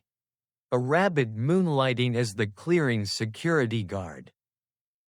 The gardener hardly reacts, simply continuing the pattern until the final stroke fades into stillness. When he finishes, he sets the rake aside and steps back, taking in the entire garden. The patterns gleam under the moonlight, lines, arcs, crescents, ripples, waves, all flowing together in a quiet, unified rhythm. He closes his eyes. This is the moment where the day folds into night. where work becomes reflection, where reflection becomes peace. He breathes deeply, once, twice, and bows to the garden as though addressing an old teacher who has guided him long before you arrived. The air holds its breath with him, then releases softly as he turns to leave. He walks toward the wooden gate again, footsteps silent against the gravel. The lanterns beyond flicker gently. Waiting for him, you follow through the gate, stepping back into the warm glow. The night air cool against your skin. His silhouette moves ahead, carrying the calm he shaped into the sand. And as he steps back toward the heart of the estate, lantern light behind him, moonlight above him, quiet beneath him, the garden settles into its deepest stillness. End of script. Sweet dreams.